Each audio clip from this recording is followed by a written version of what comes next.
Show me a different way. I'm not afraid to let my guard down. I was walking in the dark until you came and turned a light on. And I don't wanna take the rain without the clear skies. And I don't wanna take the pain without the love. I know you have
Tell the people right now, Pegboard Nerds Monster have you locking at the sound. All of the gal go passing when me boy I go drop them a coming. Murderers. Me a the burning fire and natural born killer. When me bust into flame, watch out some lights. You better turn it, I am make the bad boy bigger. When they come around, we all go on them. Listen to the word and the fire you caught in the middle. When the flames catch higher, put up your gun fingers. Return all of the fire, it's a bad man signal, give a sign. Pull your gun finger trigger. Gun finger trigger. Gun finger trigger. Gun finger trigger. Return all of the fire, it's a bad man signal, give a sign. Pull your gun finger trigger.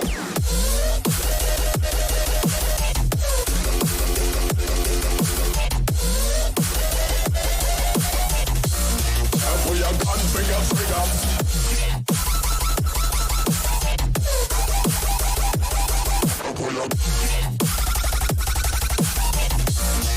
Pull your gun finger trigger. It's a bad man signal, give a sign. Pull your gun finger trigger.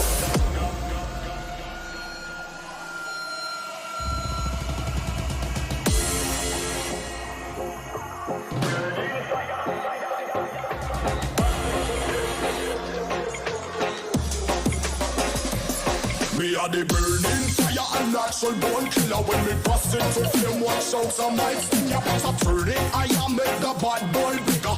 When they come around, we all go on them. Listen to the word and the fire you caught in the middle. When the flames get higher, put up your gun fingers. Return all of the fire, it's a bad man signal, give a sign. Pull your gun finger trigger. Gun finger trigger. Gun finger trigger. Gun finger trigger. Return all of the fire, it's a bad man signal, give a sign. Pull your gun finger trigger.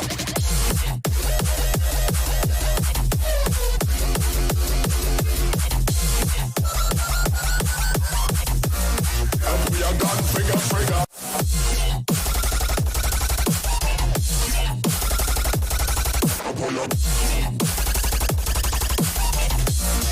Pull your gun finger trigger.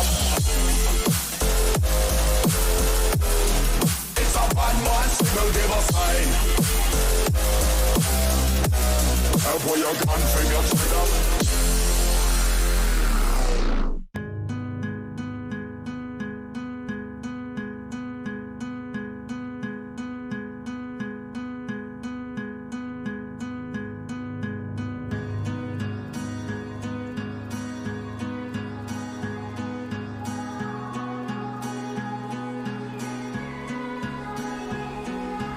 Into the night, city lights are dancing, slowly falling apart.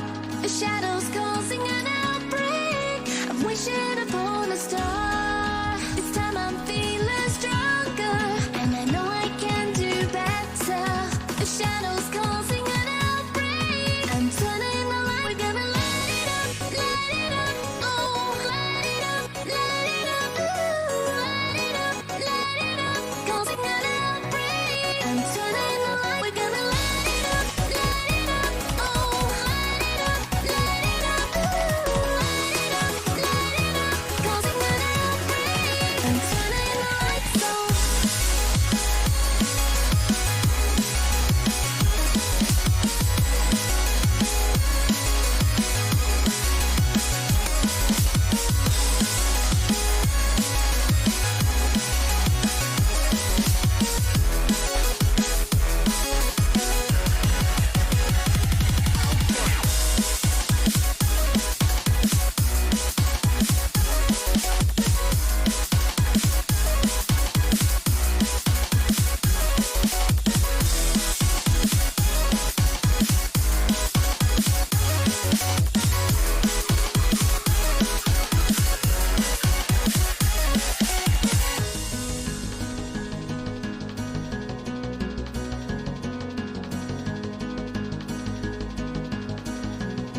Well, happy Saturday, SMITE fans, and welcome into Day 2 of Week 6 here of Season 7 of Phase 2, whatever, of the SPL. It is Dolson and Mifflin hanging out together all day, but we're on the desk to start things off here, Miff. An exciting day of SMITE action ahead of us. Ghost Gaming versus E United to start us off. Renegades versus Obey to round things out. Sanguine versus SSG will headline us tomorrow, and then, of course, Radiance versus PK has been postponed. We have our official statement on that one out on the SMITE Pro Twitter account. I believe the orgs as well have put out their statements on that one as well. So all the information surrounding that is out there for you. Here are your standings going into today. Ghost Gaming looking to keep pace with the top. And Mifflin, if you look at their opponents in E United, the Game 3 curse very much alive.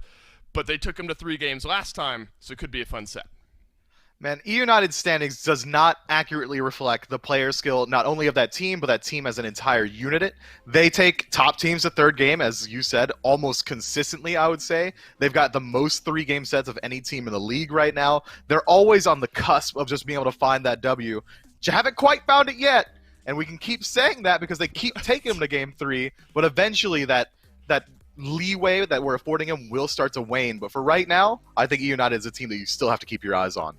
That's right. Their first matchup against Ghost this phase went to 3 games, largely due to Scream in Game 1, kind of blowing Ghost out of the water. Let's talk about Ghost, though, and really focus in on what we see kind of week in and week out from these guys. Remember, they're now back to their winning ways. They get a 2-0 win over Obey recently, but just prior to that, back-to-back 2-0 losses. I think Mike at his best, though, is going to make any team pay, so that's maybe not a mismatch, but a place where Ghost can push an advantage here today.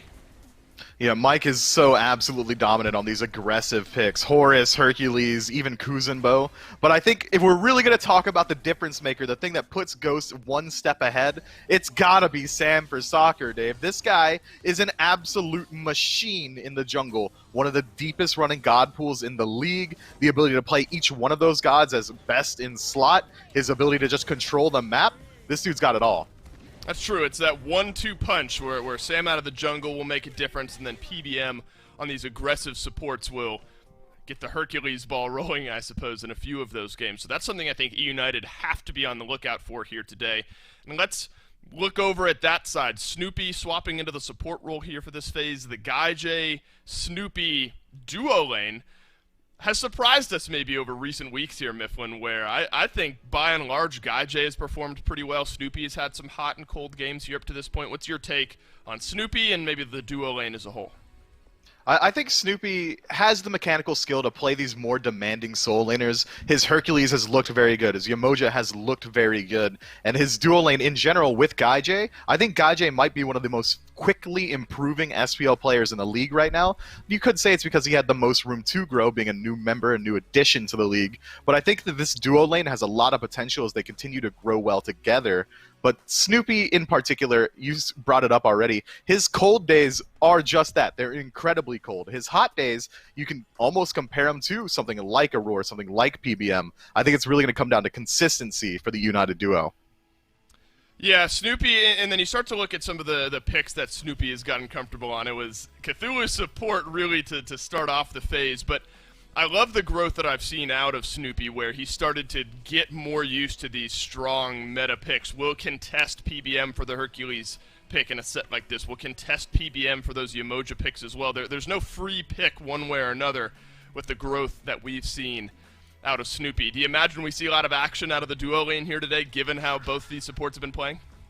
I think we can or we can't, depending on what the P's and B's really line up as. It seems like when both teams are willing to play the two most aggressive supports, it's going to be pretty unlikely that we see it get through that first phase of bans. I'm looking at Hercules. I'm looking at Yamoja for contested picks. I think we might have to see each of these guys fall down to some of their tertiary picks like Kuzenbo or Horus or something along those lines, which should generally slow down that lane. Well, Snoopy has absolutely seen a lot of growth up to this point in the phase. We were able to sit down with him, talk to him a little bit going up against a team they took to 3 games earlier on in the phase. Take a listen. All right, so we're here with Snoopy, the new support now for E United, although I guess, we're a few weeks in, we can stop calling you the new support, just the support coming forward. And the thing that's actually been most interested to me, and I think a lot of people, is the growth over the last few sets from E United. You haven't gotten any wins yet, but, I mean, a lot of 3-game sets against some of the top teams. So how's the team feeling? We've been feeling really good. Obviously, we've been practicing a lot and putting the time. And like you said, we haven't got any full set wins, but we have been getting some game wins, and we've been putting some top teams on the back foot a lot of times, and we're pretty happy about that. So the more we can do that, and obviously the more we can continue to do that, and maybe get 2 wins in a set would be good. So we're gonna look to do that today, and obviously in the future, and continue to improve from there. And that's actually something, you're going up against Ghosts, so it's not going to be maybe the easiest thing for anybody to conquer. And the duo lane specifically is where I wanted to focus. We got to talk a little bit last week about Guy J, and I was just wondering, as a support player, you've been playing with this team, but you switched over now to this role. Guy J, and how he's meshing with you, with the team, how are things going on that front? They're going well. Yeah, obviously, Guy and I, to be honest, I barely knew him before he joined the team, but he's a really honest guy, a really great guy, puts in the time, puts in the has the motivation to work and really go for it, and he takes everything that every single one of us says and puts into his gameplay. And since obviously he's new, we're the veterans, he really respects what we're saying, and I appreciate that. And it's actually insane to see how far he's come just from the last couple of weeks playing, and I think he's gonna get even farther. His ceiling is really, really high, so it's been really enjoyable to play with him. It's been really enjoyable to watch. And again, as the team has gone on, things have just been insane these last couple of weeks, how much it just seems like it clicked, and all of a sudden everything's coming together. But you specifically are probably tasked with the hardest thing. You're going pretty much head-to-head with PBM, and that's just statistically difficult to do, let alone when you actually watch him play. So what is your mindset going to the duo lane and into that 3v3 and how to deal with Mike? Sure, yeah. I mean, Mike's an aggressive player. He makes the plays and he gets in there. So what I'm going to try to do is either do my best to mirror that and get in myself, or do my best to stop him from doing his job and peel my carries. So I mean, it's tough. It's Mike, but I think I got the stuff to do it. And I'm ready to do it. So. Well, I know you got a lot of fans out there that are rooting for you and believe in you and your ability to do this. I'm excited to watch this one. The way that United's been playing the last couple of weeks makes this more interesting than I think it could have been if we had come into this on week 1. So I'm excited to watch, and I'm sure you're excited to play. So good luck in your games, and thanks for your time. Thank you very much.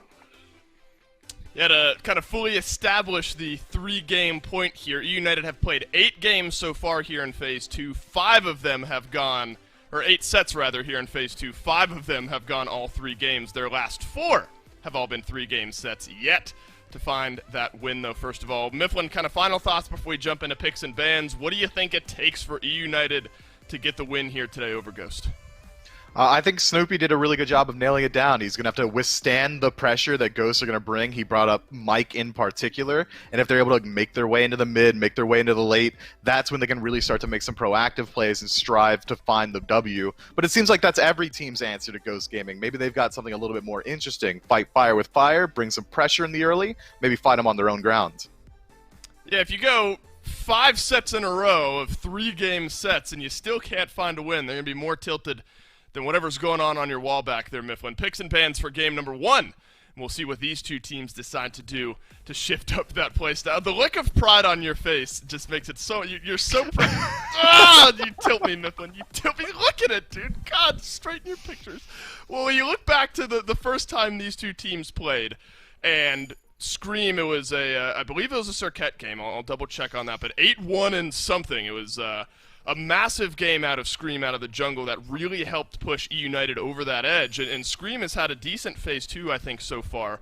8-1 and 10 on Circuit the first time these two teams played. That gave E United the game 1 advantage. So maybe you start to look outside of this duo lane as well. You start to look towards Scream, put him on a pick that can maybe start to really get things going, smooth that curve from the early game to the mid game. We'll see what United think about it. Nemesis and Cthulhu banned out. Mifflin, what do you think about Cthulhu at the moment? Where's his priority lie? We've seen a lot of teams kind of gloss over him. More and more, we've seen Cthulhu fall outside of that first pick slot, that solo lane preference spot. Where do you think he lands nowadays? I think as the meta has developed and people have really started to figure out how to play around Cthulhu, towards the beginning of Phase 2, you would see Cthulhu go into Descent of Madness, and an entire team would immediately disengage and start to run away. Nowadays, it seems like, oh, there's a huge dude standing in front of us. We could pick some gods that are going to relatively counter him pretty well, Nemesis, Achilles, anything along those lines, and then just run them down and try and win the team fight that way. And I think once we've started to figure out, okay, Cthulhu's not this unkillable behemoth, they've really started to find out that he isn't nearly as good as we thought he was. It seems like E United is one of the few teams left in the league that still really puts this much respect on him, and that might be because of how much Snoopy just likes to play it. Well, a couple solo lane bans in the Amaterasu, the Cthulhu, Yamoja, and Sobek, maybe more support-centric there between those two bands, and then a mid and a jungle between the Nemesis and the Persephone. That means this Freya gets through, and Mifflin, in the games we've seen Gaijay perform very well. Freya has been in that conversation, so I think Freya first pick priority nonetheless, but getting Gaijay onto something that can make him feel comfortable, give him the potential to win some of these fights in the late game, great for E United. But that means you've left open the Hercules for Ghost, and always difficult to play against PBM on the Herc.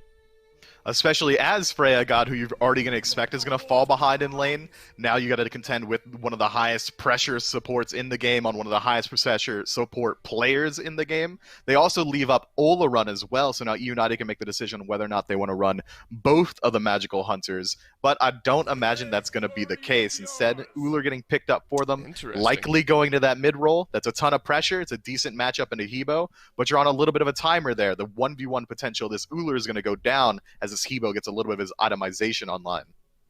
Yeah, we've seen Uller kind of go through the ebbs and flows of in and out of the meta here over the last few weeks. Decent win rate there.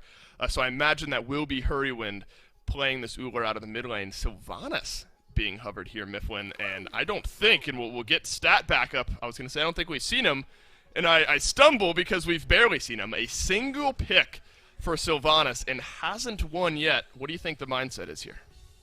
Sylvanas is the OG support pick if you're looking for just minion wave pressure. He's going to have some of the best clear potentially outside of Yamoja. The sustain should help Freya out in lane if they expect to be taking a lot of poke, which they should, considering it's going to be a Hercules and Ho Yi lane. It makes sense to me in that it's going to be a good way to contend with a little bit of the pressure that Ghost Gaming are bring a little bit of sustain to the team fights. If this is a king protection comp that United are looking for, you can't go wrong with Sylvanas, but it is a highly volatile pick. He's got the same weaknesses that Ymir does. If he gets CC'd out of position, pull punch, he doesn't really have any way to reallocate himself or even escape, truthfully, so he's going to have to play this very thin tightrope in the early game. Yeah, that worries me, admittedly. I mean, I think I agree with all the positive points you bring up about the Sylvanas here, but if we're worried about Mike just sort of rolling a lane out of control, you know, Sylvanas maybe raises some questions. We'll have to see what Snoopy is able to make work there, because I do think it has the strengths that you've listed and maybe a little bit more. So maybe a point to prove for E United here. Second wave of bans, though, starting to roll through. Interestingly enough, Oleron makes his way through the first round of picks and bans, falls to the second wave of bans here for E United. Ratatosker and Wheelix, so some jungle bans out of Ghost as well. Still a lot available for Scream out of the jungle and for Sam out of the jungle, and Hunbat's a great 80% win rate. Yeah, I mean, you can't argue with Fear No Evil, one of the best teamfight ultimates in the game. Drop it in the middle of a team fight, all of a sudden all 5 members of United won't be able to fight back for a couple of seconds. It's a very strong pickup. The buffs recently to help him out with his ult cooldown timer means that he can be that one-man solo agent, walk into mid, burn out the beads of the mid laner, wait for your ultimate to come back up, do it again, and this time potentially take their life. Hunbots is a pick that's been a little bit slept on in Phase 2. I'm glad to see it start to have a resurgence. Erlang Shen kind of the opposite in the jungle. We've seen this rise of Erlang Shen more so out of that jungle role instead of the solo lane. I mean, the CC we've talked about, and I think it was really you and I on the cast yesterday, Miff, when you were mentioning how a lot of the junglers that are starting to see more popularity have this level of CC instead of just raw damage, and Erlang Shen has multitudes of it, you know, 3-4 different options as far as locking down priority targets, and then massive damage on top of that. So I think a strong pick here, and then a tier to round out the draft. You now see all 5 for E United, Mifflin. Do you like what they're bringing to the table for game 1?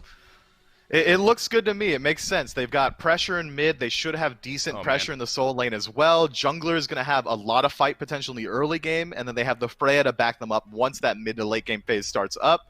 The draft makes cohesive sense, and the team fight potential is there. They've got plenty of CC, plenty of backline peel and initiate potential, but Ghost Gaming on the other side have an equally strong draft, potentially a better late game team fight a la King Arthur and Hunbots, and the pressure output is all there. It's just that late game hyper carry potential might still lean in United's favor because the best Ghost has to bring that scaling is Habois, but the 1v1 between Hebo and Freya is probably Hebo-centric. It's if he finds the knock-up, crushing wave afterward, it doesn't matter how much lifesteal the Valkyrie has, she's just going to die.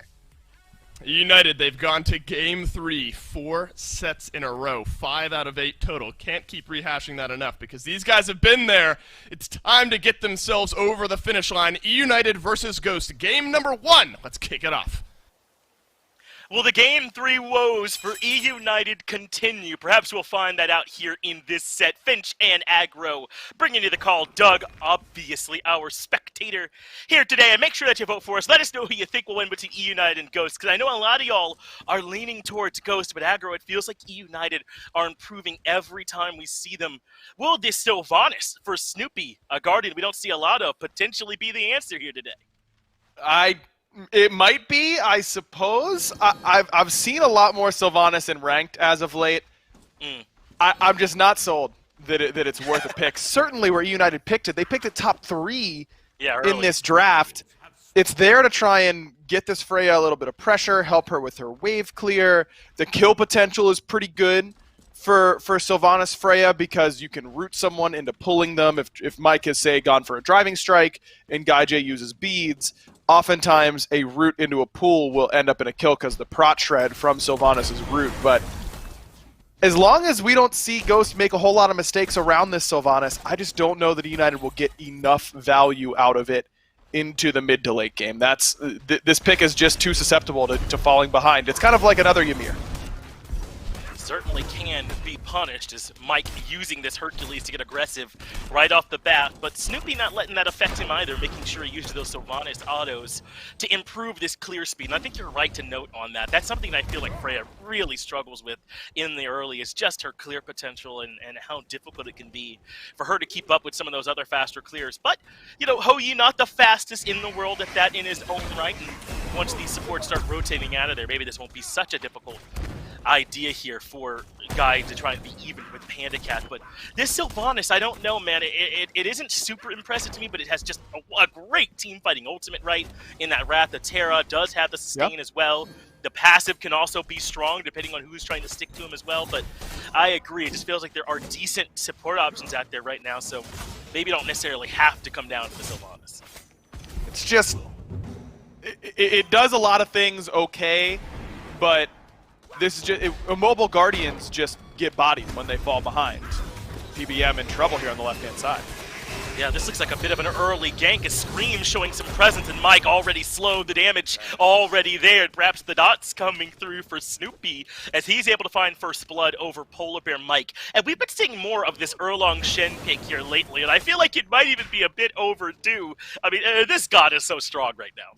It's about time, dude. This god just does everything. He still does everything. He still has 3 CCs, all 3 of which are absolutely nuts because Taunt is gonna set you up perfectly, and then roots don't interact at the same DR level as most other CCs, so you're not DRing yourself by knocking someone up into rooting them.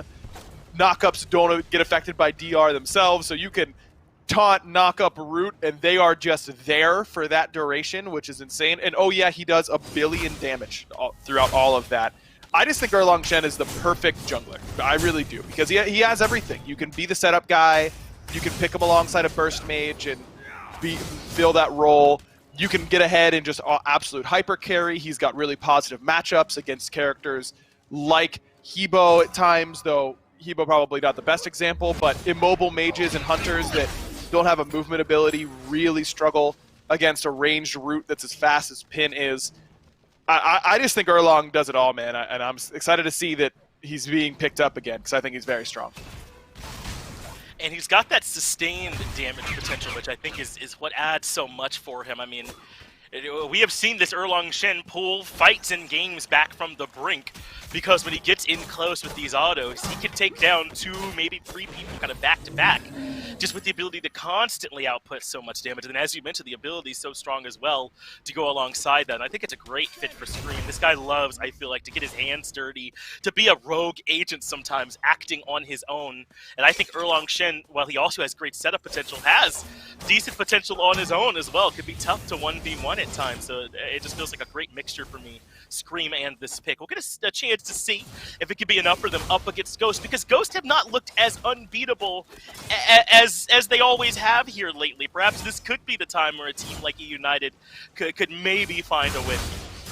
And E United, on the other hand, has looked really good as of late, despite not finding a win. So I agree that this is not a team, maybe the scariest 0-8 team in SPL history, and just has not been able to find a win quite yet, but consistently taking really, really good teams to game 3s. They just haven't been able to secure a win. The majority of their sets so far have gone to 3 games, which is really crazy to think about. It's just the consistency factor for this team. Oftentimes we'll see a game 1 loss for them where they don't look that great, and then game 2 they come out and absolutely crush, and then in game 3 they get crushed. Like that's kind of been the trend for this squad, and that just goes to show that their problem continues to be how consistently they can get a good draft, how well they can execute on that draft. I think that this one, for the record, is on the end of scary for me. This one doesn't excite me a whole lot, but they do have a ton of CC. Just think that this composition doesn't really scale that well into the late game. They scrap fights pretty well, but no true AoE mage. A little bit single target in some of their CC. I think of Sylvanas Root and Tier Fearless as more single target abilities more often than not. And if Ghost is able to get a lead, then they've got a lot of characters in Hebo and Ho Yi and Hunbats that can just snowball team fights kind of by themselves. Yeah, I mean, I feel like E United have all this 1v1, 2v2 potential with just about every permutation you can make of their composition right now. But Scream coming over for yet another early game gank. The banish off the mark there from Guy, as is the pull, but not the root. Scream gets a two-man taunt. But here to help out is Sam for Soccer. Field Weevil keeps everyone else out while he tries to lock down one more, but Sam takes too much damage, way more than he bargained for, and Ghost have to give up on it. But I like the idea here. Scream and Sam kind of keeping up with each other, looking for these dual lane ganks. Just doesn't quite pan out that time. Little bit awkward from both ends. Mike blinks in and is trying to wait out a pre-beads from Gaijay or an ultimate use from Snoopy that would save their lives from the driving strike. Both players play it kind of slowly. Then Snoopy decides maybe I can just knock him up while he's waiting. That'll set up for Scream, but then Scream doesn't get there. That ultimate doesn't land. It's not the right timing. Bit awkward across the board there for both sides. But overall, pretty much even. Couple ultimates on each side. I guess Gaijay holding on to his is the most important cooldown on either side. And by that extension, I guess the United comes out ever so slightly ahead.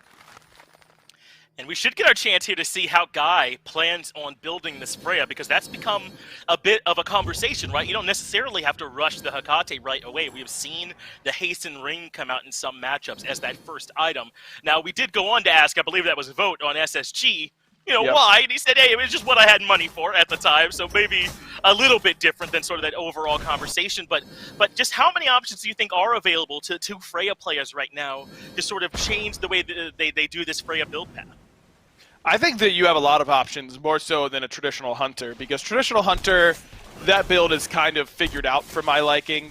The Devo gloves into Chin Size or an Atalantis, depending on where you are. If you're a Netrioid, you'll go Ichabal. He seems to like that quite a bit. We'll see if future Hunters decide to start adapting to what Netrioid is building. But for Freya, they're all great power spike rings. Every single one will feel really good as soon as you complete it. Demonic maybe a little bit less so than the others, but great when it comes to hitting the tanks, of course, and a necessity in the build at some point.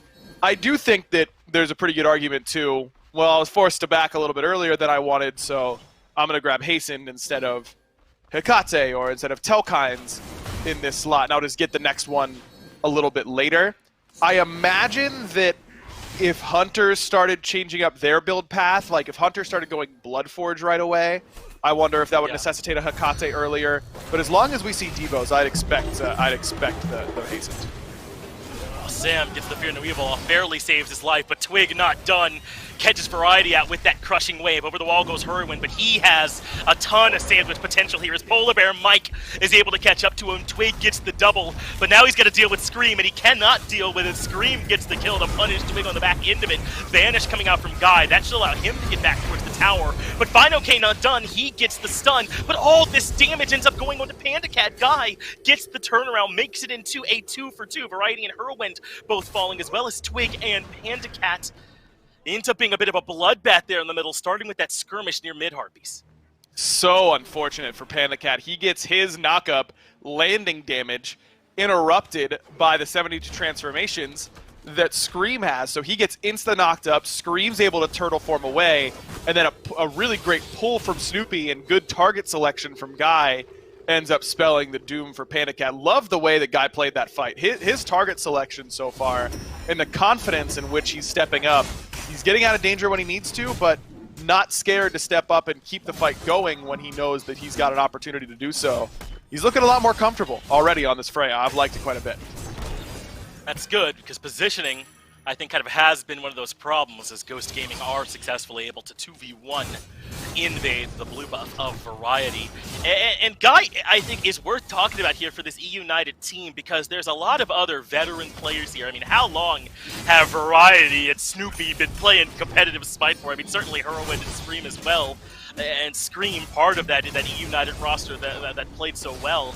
You know, even as Variziel having a ton of experience too. So I think Guy kind of coming into his own is huge for this roster. I think he has not only looked good, but continued to improve. Every time we talk to him, he seems to have a great, healthy mentality for improving at this level as well. I think they certainly got a diamond in the rough here in Guy if he can continue to improve at this rate. Agreed. Having a good mentality, especially when your team has been struggling, is important. This nice blink from Sam gets him out of 2 ultimates there from E-United, who were trying to lay the trap, but ultimately a little bit desynced on that option. Good idea. I think if they land that initial ultimate from Scream, then they probably kill Sam off the knockups that were coming. Look how low Whirlwind is in mid. I guess that's all Captain Twig's doing. Just in case you forgot how much damage Hopwa did, he's going lifesteal boots into Doom Orbis. There's trouble for Snoopy, pulled right back in. Great work from Mike on this Hercules, and Sam says thank you, cleaning up the kill. And Snoopy ends up falling, and that is trouble for not just Sylvanas, but all of these immobile supports. You have to be so careful, I feel like, in the early game that you don't get punished. And that's why Hercules support is really strong, because if that happens to you, you just die. No matter really, not necessarily any Guardian dies in that spot, but a vast majority of the cast certainly does. And Sylvanas on that list. Worth noting the build here for Snoopy. This has been the popular build in Ranked. It's second item Shield of Regrowth. Not going any Thieves, not going Lotus Crown like we normally see. It looks like Snoopy's going that third. But second item Shield of Regrowth does fill one of the weak spots for Sylvanas, which is that you're immobile and that you just kind of die all the time, and sometimes that shorter range route is harder to come by. This way, you press 2. Remember that the Wisps take time to reach your allies, but for Sylvanas, it insta-activates on yourself, and you always have a little movement speed boost now whenever you use those Wisps. Might put you in a spot where you're healing just yourself instead of your teammates in order to get in range, but I think this is a good item on Sylvanas, and I think it does help make him stronger. Delaying Lotus Crown feels a little bit bad, but Regrowth is really, really cheap. And then your 3-item Power Spike does feel strong. You aren't super tanky by any means, but between the prots that Wisps give you already and the Lotus Crown prots that you'll get after you complete that item, it kind of does make up for it. You just need to have your 2 up to be really effective between the Regrowth and the Lotus Crown. And does kind of give a little additional clarity to some Sylvanas value, right? I mean, that is something that he can sort of uniquely bring. And then you factor in some of the strong tools he already has. The root, that can be relatively easy to apply with that first ability. The pull can do things like this. It's just that Snoopy was just going for it. No one here to follow up on my man. I like it. You hit him, but kind of why. Twig, though, does end up gifting away a little bit, has to ult disengage, gets a little bit of peel coming from Sam, but not going to be enough to deter a Scream. I don't know if all of that was part of the plan there from Snoopy, but it certainly works out. They go, all right, he's rooted. Hey, wait, I can root him. Hey, that kind of did some damage. Like, Twig's kind of low. And Twig's sitting there like, I really don't want to have to beats this, man. He gets a little bit greedy, waits too long to use the ultimate. You get both relics out from Scream at the very least. That Fear No Evil was almost in range to zone away all of E United, but Scream's still able to pick up that kill before Twig can get out of combat long enough to use the blink. So nice work there from E United, working around Snoopy on this Sylvanas, and Twig being, as you said, maybe a little bit too greedy there with some of the relics. As Fine OK did have Variety low, and Sam is on the way, so this could be trouble, but Sam doesn't have the ult, remember, had to use it to keep Twig alive. That means he ends up using the bead, the blink, and being put down very low, and all this does is push Variety out. Now, there's value there. Variety has beads and the blink, so no teleport. They'll have to walk back the long way, but still, maybe a little bit more than they wanted there from Ghost Gaming with that pressure on Variety. Not ideal for Sam to lose the beads and not pick up the kill. I mean, Variety will lose a wave or so to tower, but Tyr is one of those characters that, unless he really snowballs hard, which is pretty much impossible to do at an SPL level, he's kind of just doing his displacement thing no matter what. It doesn't really matter how much farm he really has. It's one of the good things about putting him in the solo lane, and it's why we see builds like what Variety has, a little bit more movement speed based. He's going to need every minute, every ounce of that movement speed to get out of this one, though. Big rotation. They want him dead. They really want this man dead, huh? I mean, we were just talking about how maybe there's not that much value in punishing the tier like this, but no luck convincing Ghost. They rotate over with the mid laner and the jungler, and Variety says, all right, I guess I'm going back to base. So 2-0 for him, but still not too far behind Fine, and should be able to do all the normal tier things either way. Just a question of if this does come back to bite E United later on. Look, I mean, it might not be the best shutdown kill in the whole world, but a kill is a kill. Like, you're taking that if Harry's going to give it to you. And make no mistake, Variety gave that one to Ghost Gaming. Just a not great opportunity to proxy no information on where everybody was on the map made it pretty easy for Ghost to rotate over. Mike does get away from this little skirmish in mid. And I think a chance to talk a little bit about Hurwin, and I think he's played well for this team, has been versatile for them, and this Uller is something that Hurry will pull out. I mean, this is not just a random thing they threw onto him. He likes this pick, going to Transcendence Boots into Aussie to get some lifesteal, some pen, and some much-needed attack speed as well, since he went the Warrior Tabi route. And I think this Uller should begin to a point where he's pretty scary. Not quite as scary as with the all-pen ability-based build, but certainly still strong. As Snoopy has the Wrath of Terra forced out, had to use the ultimate, but now getting locked down inside the Fear No Evil and the Boulder, and still Snoopy lives. Use the roof to try and get away from the oncoming Fine OK, and Snoopy's still alive, but it's Variety that's diving way into the backline. Twig low, and Guy there to clean up that kill, but now how do United make their way back out of here? They've gotten their carries out, Variety zoning on the front line, a nice little pick there for United as they lock down the Evo. I don't know how Snoopy lived, but it was close. That sprint, absolutely huge for him. And that's why I'm surprised Mike has gone Horrific. Snoopy has had sprint this whole time. That Horrific's not going to get nearly as much value as something like an AWP. Good push-pull there from Polar Bear Mike. That means Variety gonna be low on the back end, but all of E United are grouped up here in Twig, still 10 seconds away from joining them, plus they've got this Sylvanas sustain with these Wisps as well, so now we're starting to see, I think, a little bit of the strength with E United. As you mentioned earlier, a scrappy squad with some sustain and decent damage, kind of making it hard for Ghost Gaming to move around in these fights. This is exactly how you should be playing around a sustain comp. Love the way they're doing it, but now they've got to find a way to secure this Fury. Fine OK gets banished. Does manage to come back down. He's got beats as well. United get the Fury, but Fine OK finally gets the kill on the Snoopy. Variety trying to help get some peel there as Guy much needed. The Aegis buys him time, but Fine OK on a rampage gets the double. Not going to quite be able to lock down Variety, but I think Ghosts don't feel too bad about it. 2-for-1, Twig dive at the beginning, and United get the Fury. Oh, Hurwin is completely Great taunt from Scream, and Hurry says, who needs mana? Just gonna use it for the auto attacks. And they get at least one in Twig.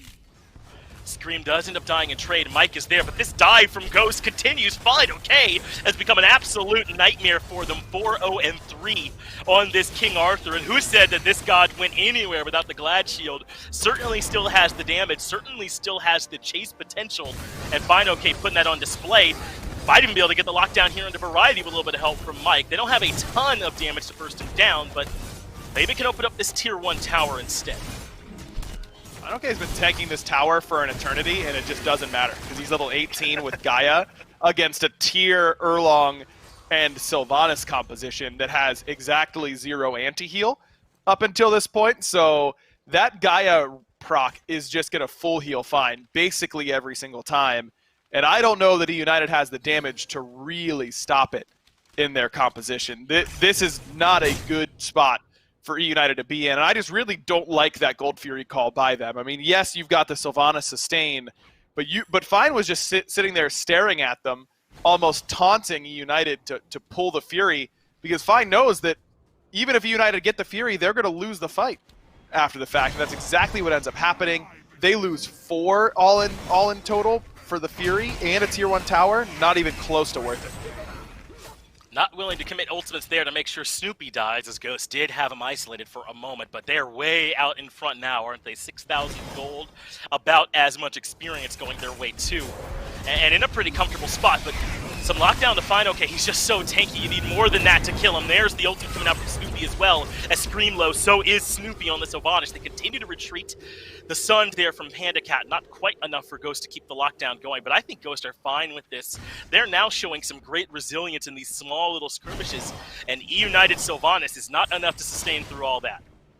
Not even close. I mean, it's good healing, but it's not going to be hell healing or anything like that. You're talking little boosts over and over and over again, not insane sustain. Fine OK has lockdown Variety here as well. He is able to elude the rune coming out from Scream. Fear No Evil, though, it helps make sure Variety is stuck on the front side of this fight, even with the beads. And Fine OK gets yet another kill, now 5-0-3.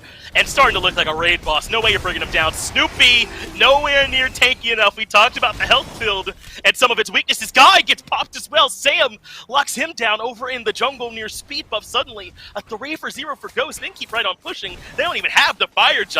This is just them winning fights.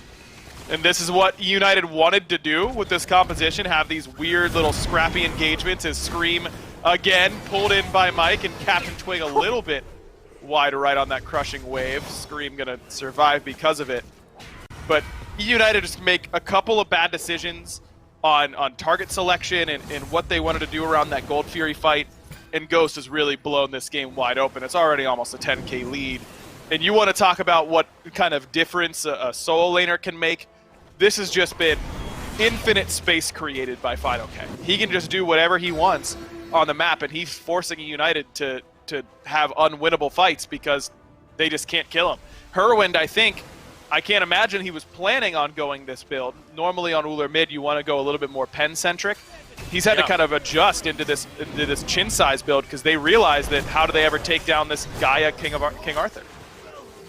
Variety and the boys do isolate Twig, so that's at least something going back their way. But the fine OK problem has reared its head again. Big boulder from Mike hits everybody multiple times, so that's decent damage from him. But Sam now trying to lock down Variety, gets over the wall with the Lawbringer, but Mike is there to pull him right back to the squad. Not a ton of follow-up damage there, but just good control from Ghost as they separate out this fight. Variety has to use the blink, it looks like, to disengage over there on the right side and barely escape, as Ghost now with complete control over the Fire Giant pit.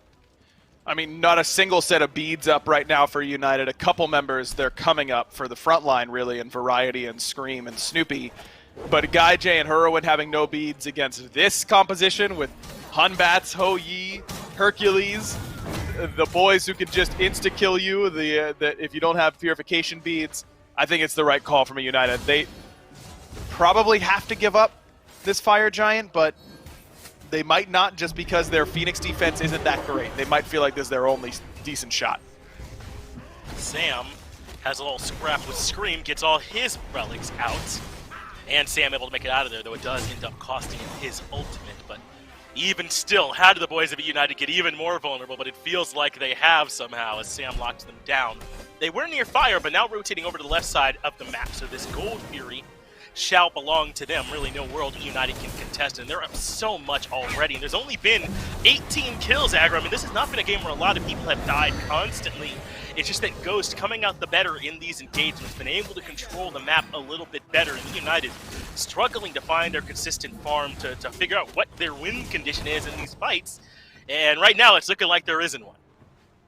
Not really. I mean, you're maybe looking to continually pick Twig, who that's been a pretty successful strategy for them so far. 2 and 5 for Captain Twig, despite the rest of the team looking pretty solid in the slash lines. That's usually how Ghost games tend to go, is that whenever Twig, when the team is playing really well, Twig often ends up being the sacrificial lamb.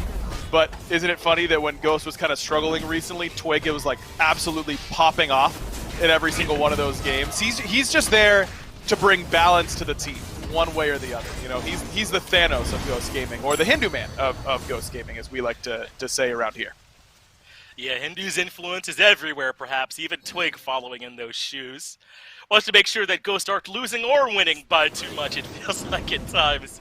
But either way, Twig has been a strong member for this team, adapting to the mid lane role, I think, well, and not playing in a traditional way that a lot of other players are. It's Twig's brand of mid lane play, where he goes where he feels like, uses his abilities where he feels like, to great success, and occasionally doesn't always look the best like here in this game, but certainly still been playing well. Ghost now splitting the map up a bit.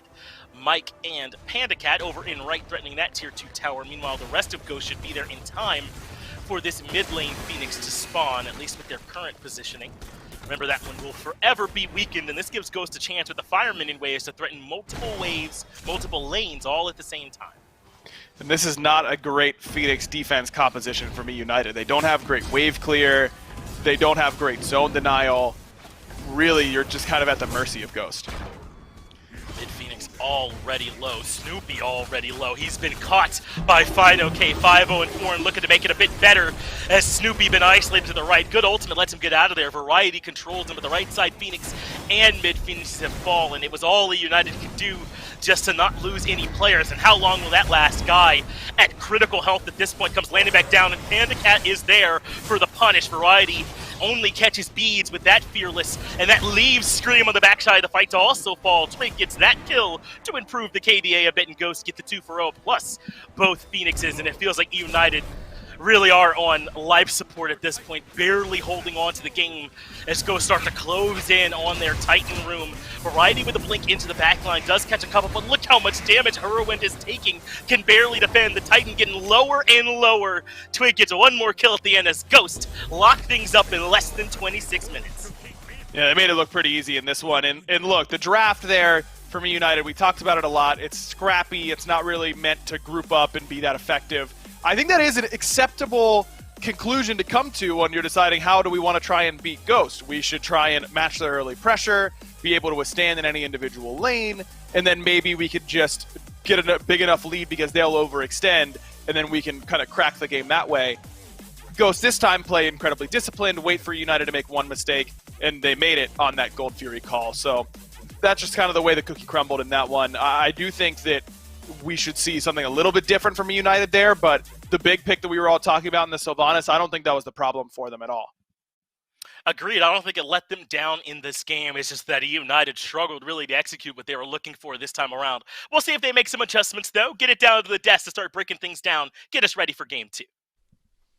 Wasn't an absolute blowout here, though. Ghost are able to lock down the win in 25 minutes. Seems pretty par for the course for the Ghost squad. And as back and forth as that early game was, Ghost was consistently building on this gold lead. It was like a 1-kill differential 10, 11, 12 minutes into the game, but about a 3,000 gold differential. So Ghost able to pull that advantage, and then some Fury fighting really gives them the edge here. What'd you see out of Ghost Mifflin? Maybe what you saw out of United that made this one a 25-minute win?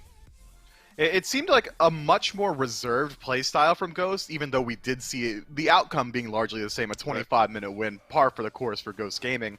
But it seemed like they were playing a lot more reactively, playing around whether or not United wanted to rotate into a fight first, and then we'd see Sanford Soccer come in for the counter rotation.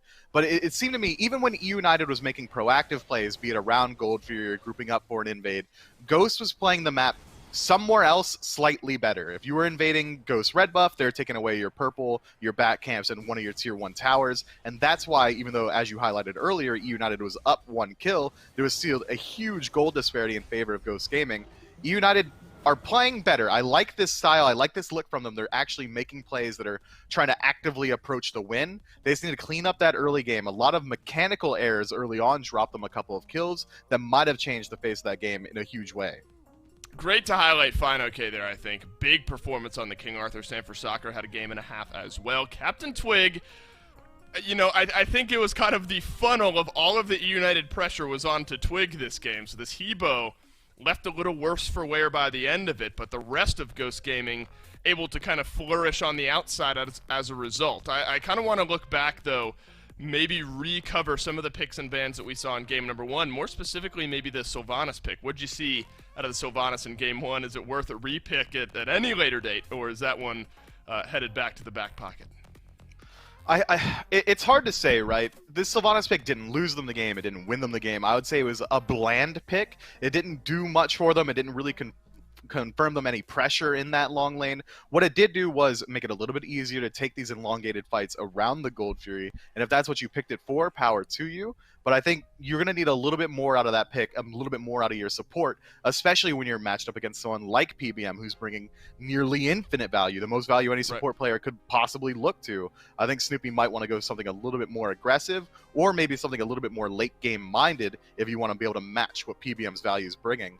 But while we're talking about Ghost Gaming, I gotta bring up, man, Panda Cat had an incredibly quiet game. I think it was about in the last 2 minutes of the match, he doubled his damage, was at 8k, got about 4,000 more to 12. It seems like his entire job that game was just absorb a little bit of pressure from the jungler and survive, but that's not what you expect to see from him. This guy is so mechanically talented, I want to see him flourish a little bit more. That's right, one aspect of Ghost that was able to be kept somewhat slow, aside Captain Twig as well. Picks and bans for game number 2 will tell us what type of playstyle United are maybe going to go for here. We've touched on how United go for some more of that kind of scrappy, try to knock Ghost off their guard type of play in game 1. Some success there, but not the full-on team fight later on that was able to give Ghost the win. Not surprised to see Nemesis continue to get fanned out. finally teams starting to catch up with the Nemesis train, really where she stands there. But I think what we see now with Sam, and it's kind of been the conversation piece for a long time, is that you can ban out some of these important jungle picks, but Sam is always going to have that one more jungler you can go down to try to catch you off guard.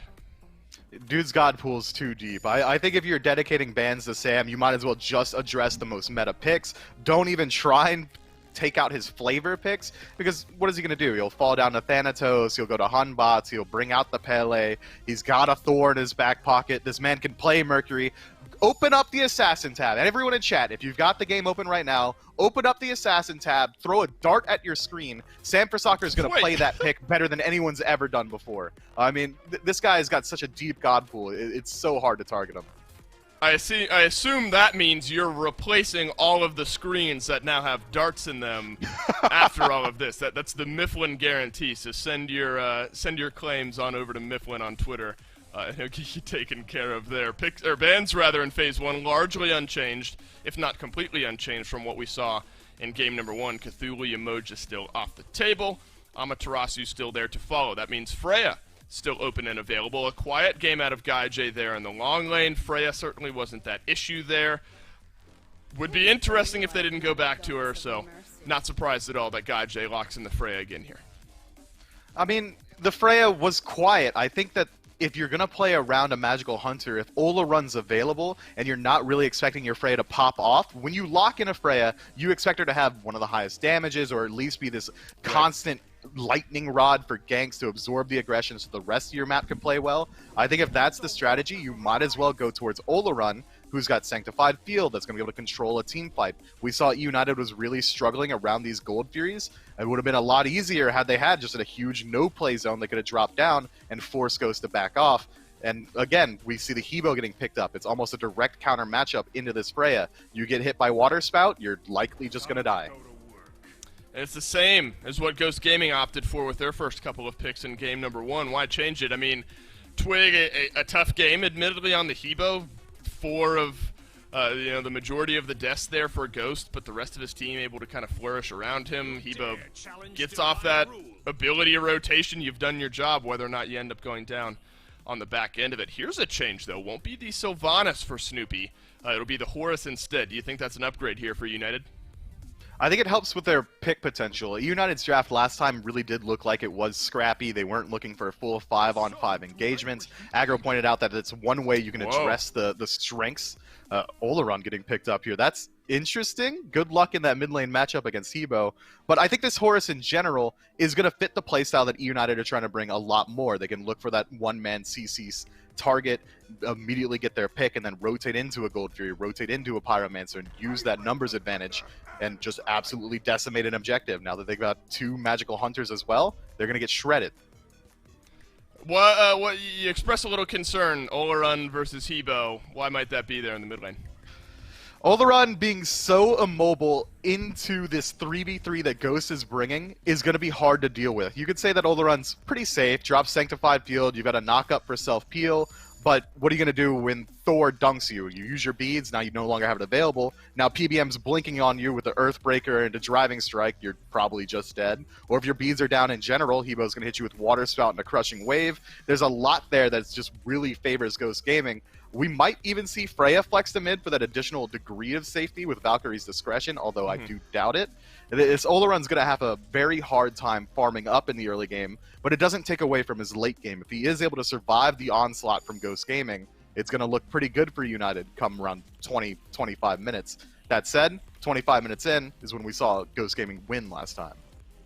Right, that's the key regardless of composition, it seems, going against Ghost, is surviving into that mid or late. And United did a decent job of it. They didn't get blown out of the water, just weren't able to build up those small gold leads in game number 1. So maybe a chance to kind of slow things down, get this matchup on their side, and then scale a little bit better into the late. Ratatoskr or Wheelix still banned out here by Ghost.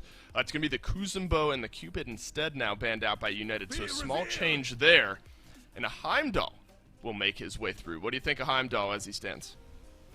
It's one of the safer hunter picks, likely going to Panda Cat. You can use it very easily to survive through lane. You've got the CC immunity on your ultimate. The Bifrost is one of the best escapes in the game.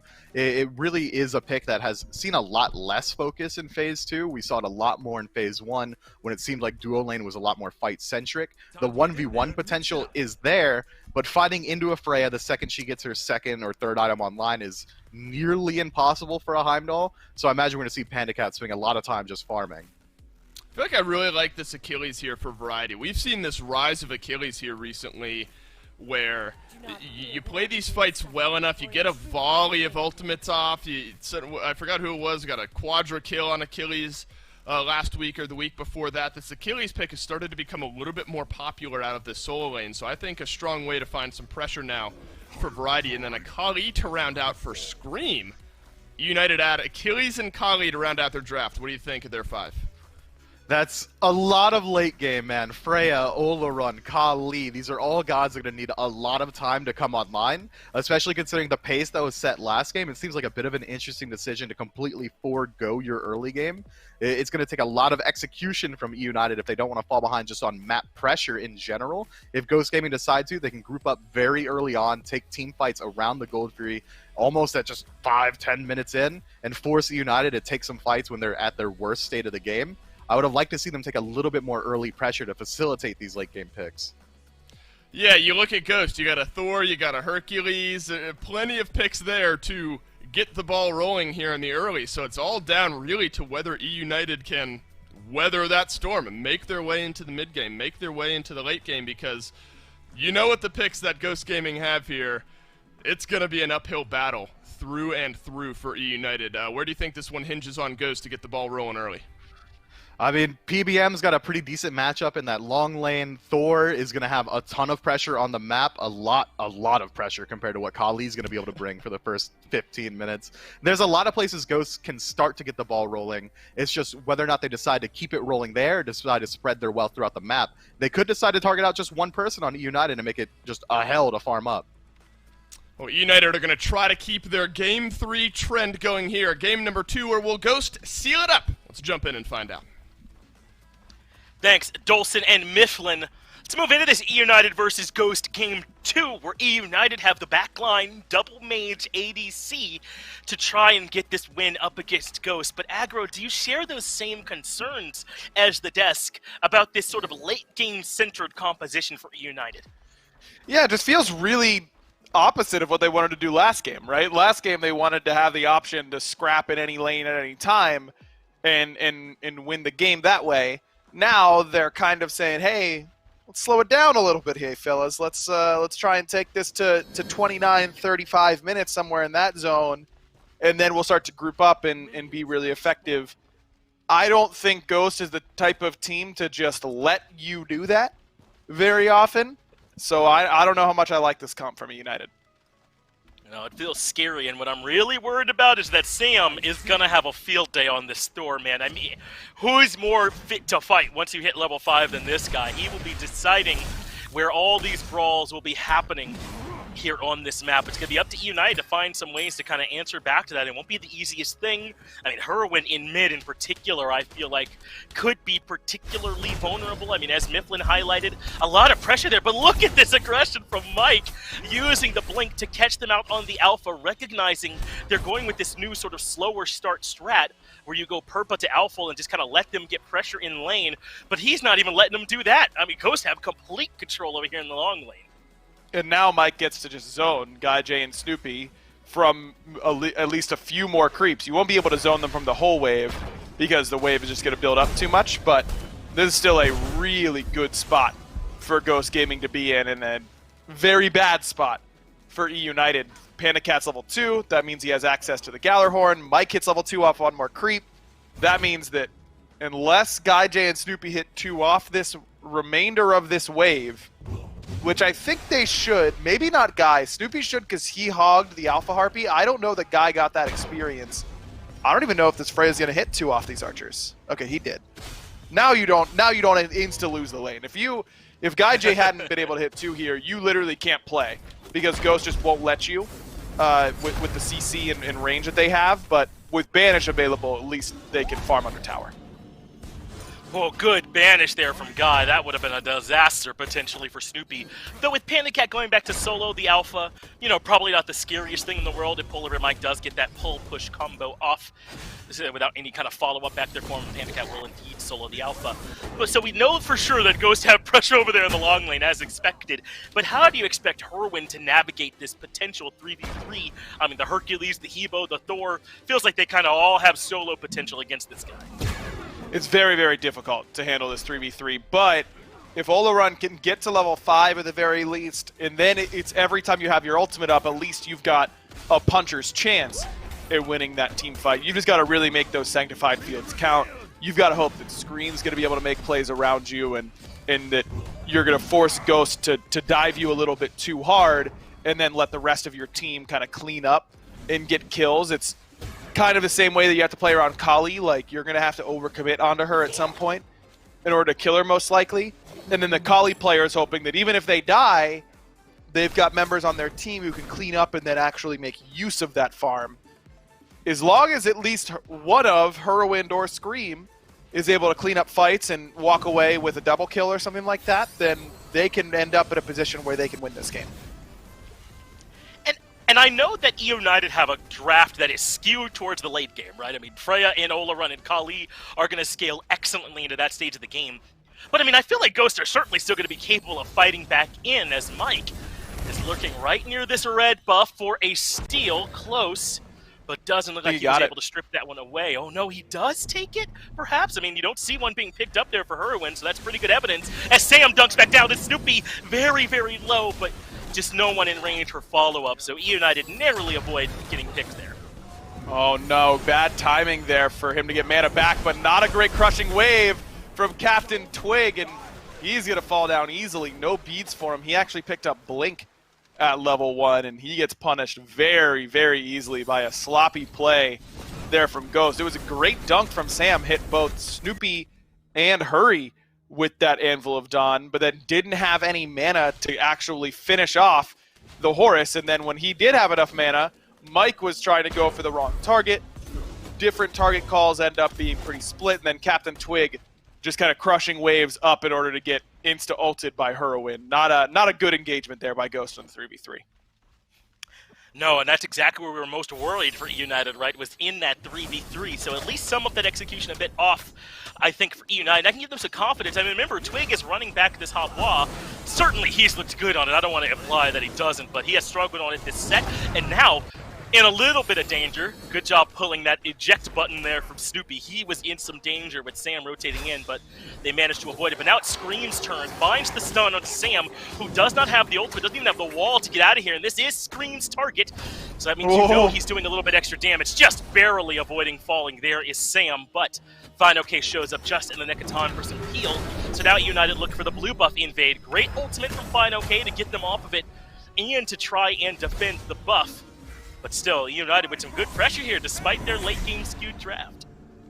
Good banish from Guy J, because I believe Panda was about to go into that through the Realm's ultimate and force out Guy J's beads. And Guy has struggled in this lane because of that early start. The good work by PBM really to kind of set Panda up for success on this left-hand side. Exactly what you want your support to do. Just play that laning phase really cleanly and make it so now the ball is in your court.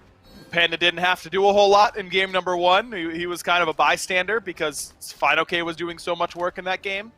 Maybe he's going to be able to have a bigger impact this time. And just to make sure we're framing the game correctly, I know United are skewed towards the late, but this draft from Ghost should certainly be able to fight in strong. How favored did you say even United are if they make it to the late game relatively even?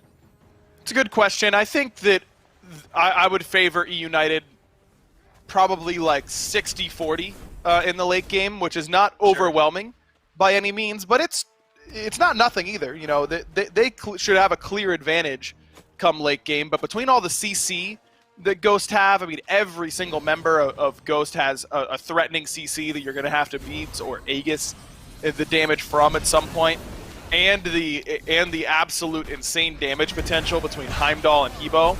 I think all those factors combined are going to make it pretty possible that they find some really good engagements in the late game, even if United has all these tools. Well, look at this guy starting to box into Panda Cat.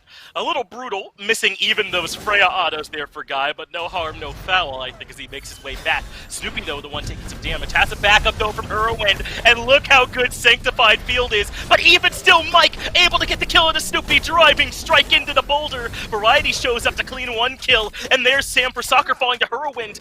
I think Scream might have liked the reset. Final Kick gets the return kill onto Whirlwind, so it's 2 for 2, but United give up their support and their mid for the jungle support from Ghost, so maybe they don't feel too bad about it, especially with Twig still low. Fatal Strike not able to hit him, though, in the crushing wave, and now it's Variety in danger of falling. Good blink back in from Twig, and they're able to find the return to make it 3 for 2. Really, really well played fight there from Twig. Knows that he's really, really hard to lock down once he goes into that crushing wave, that intangibility that it brings you, so uses that as the option. Panda Cat's going to have to use his Bifrost as an escape option after being a little bit off the mark with his own ult. Overall, that fight still favors E United. It's kind of exactly what I was talking about earlier, where even if you're losing fights, if you can get one of these hyper carries, a couple kills, you're feeling like you came away with the victory. Very unfortunate for Scream that 2 members that he had marked end up dying without them being by his hand because that extra gold bounty that you get from killing a Kali target. Still okay though. 1-0 and 2 for this Kali, farming up pretty well. Second highest on the net worth charts. He's up about 400 gold right now on Sam for Soccer. You're pretty happy with this position if you're a United. Certainly. I know Ghost have the experience lead, but a lot of that deficit is between the supports. Maybe not the end of the world. You certainly don't like Mike doing this well on this Hercules. That's scary, but not as bad as it could have been if Guy or maybe Whirlwind or Scream were further behind. So I think this is within expectation. If you're an E United fan right now, that Ghost would be doing better here throughout this early game, and really things could be a lot worse for E United at this point. So certainly, I think if you're a fan of this squad, no reason to have lost hope by this point, but they are hunting on Ghost, aren't they? Scream, the one that ends up in some trouble, is able to leap away. Going with the Crusher to start off with into the Warrior Tabi. Something not exactly what we normally see from the Kali. I think you might have expected some Golden Blade strength there, but Scream in trouble yet again. Sam is the one hunting him now. Wall lets him close the gap a bit, but Scream is out of there yet again, so United continue to walk this early game tightrope. Scream really wants to go back in because he knows Sam's a little bit low on mana, but too much setup here. Scream has the jump up in time and not enough mana for Sam to really follow over that wall effectively with a wall and a hammer. So Scream baits out an Anvil of Dawn pretty nicely. Just great work here from Mike, though. That is a dead Whirlwind guaranteed. Twig with the ultimate just to make sure. But Variety gets the execute onto Sam. And yet again, United are trading X-Member on their team for Sam on Ghost. And I think keeping this Thor from running too far away from this Kali is pretty important for United right now.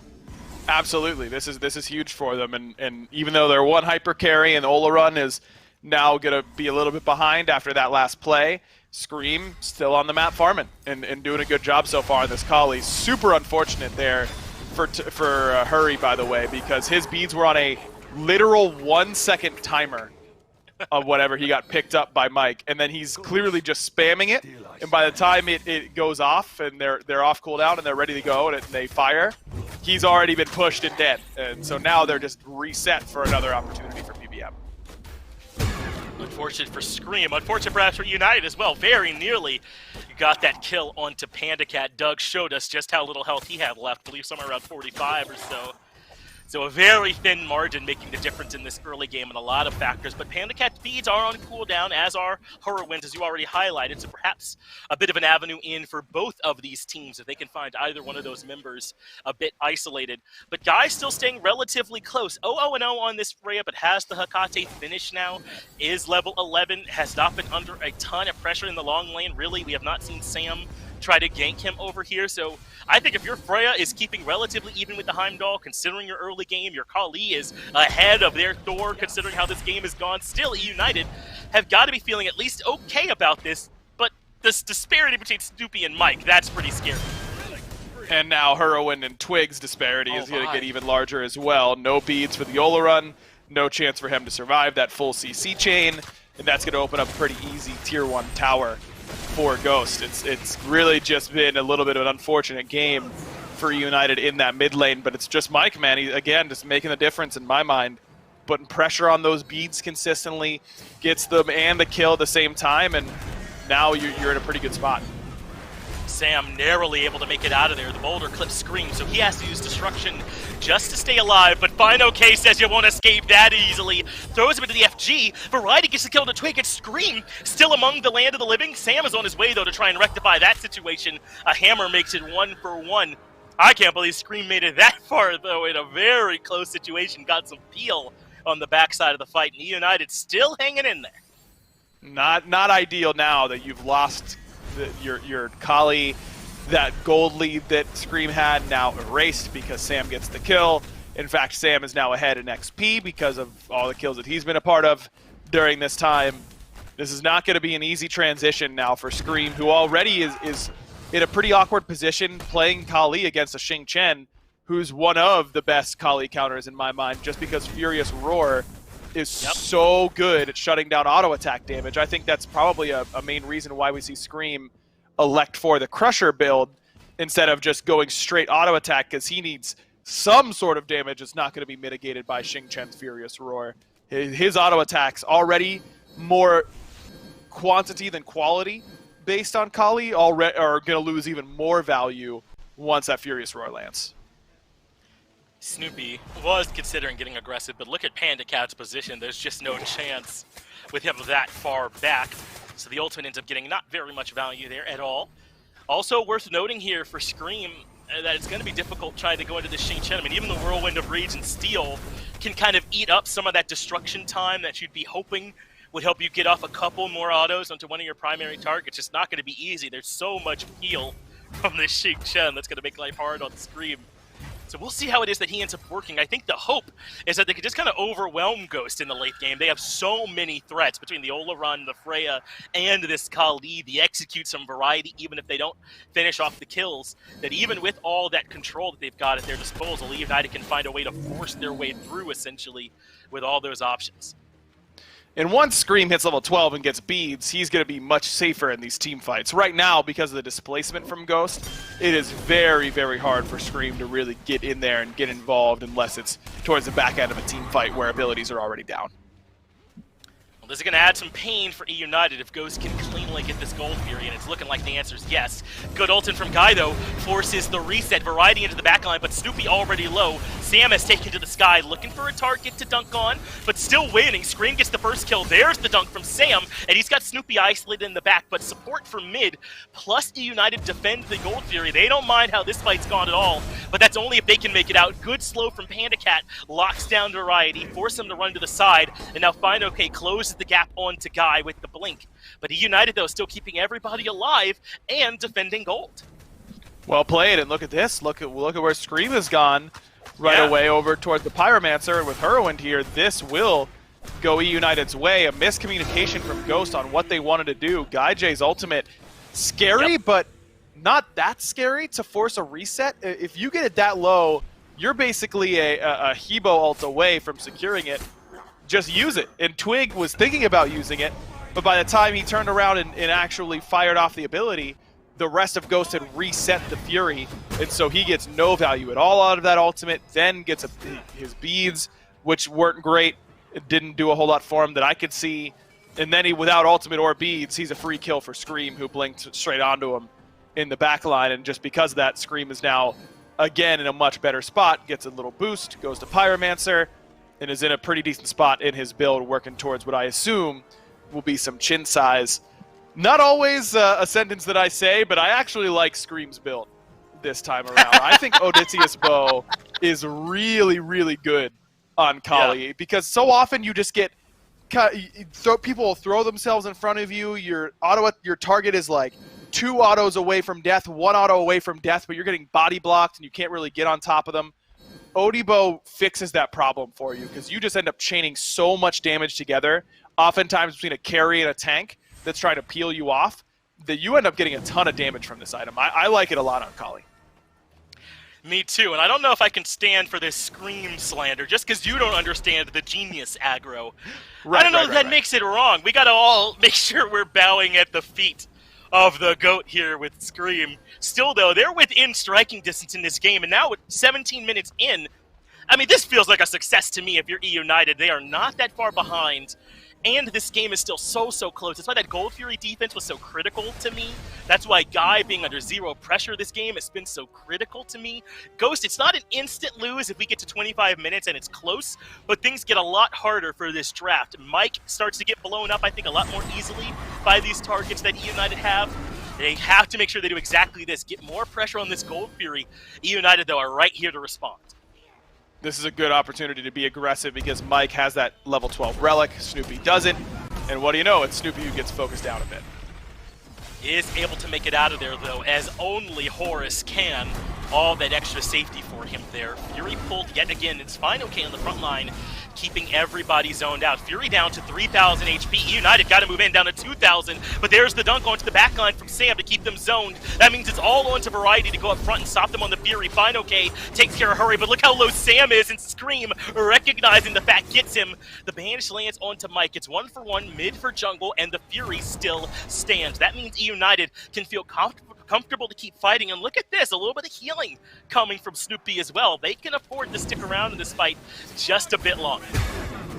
That was a really good fight for E United, but it's really because, again, Ghosts seem like they're on different pages on what they want to do around this Gold Fury. Another crushing wave from Twig. I don't know if that one was attempting to secure gold or if it was just to get away from Variety, but either way, it didn't really do that much to this Achilles, who's got Stone of Gaia and a Genji's Guard already in the build, and Twig has no pen whatsoever through his first 3 items. Makes it pretty simple for Variety to get in there and just eat that crushing wave and not feel too much worse for it.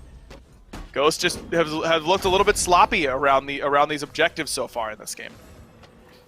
How do you like the Soul Gem, just sort of in general right now? Are you a Soul Gem believer? Because I feel like we're starting to see a bit more of it periodically showing up in these builds. I don't know if you always want it here third and delay the pin this way, but if it seems like an item we should maybe see a bit more of.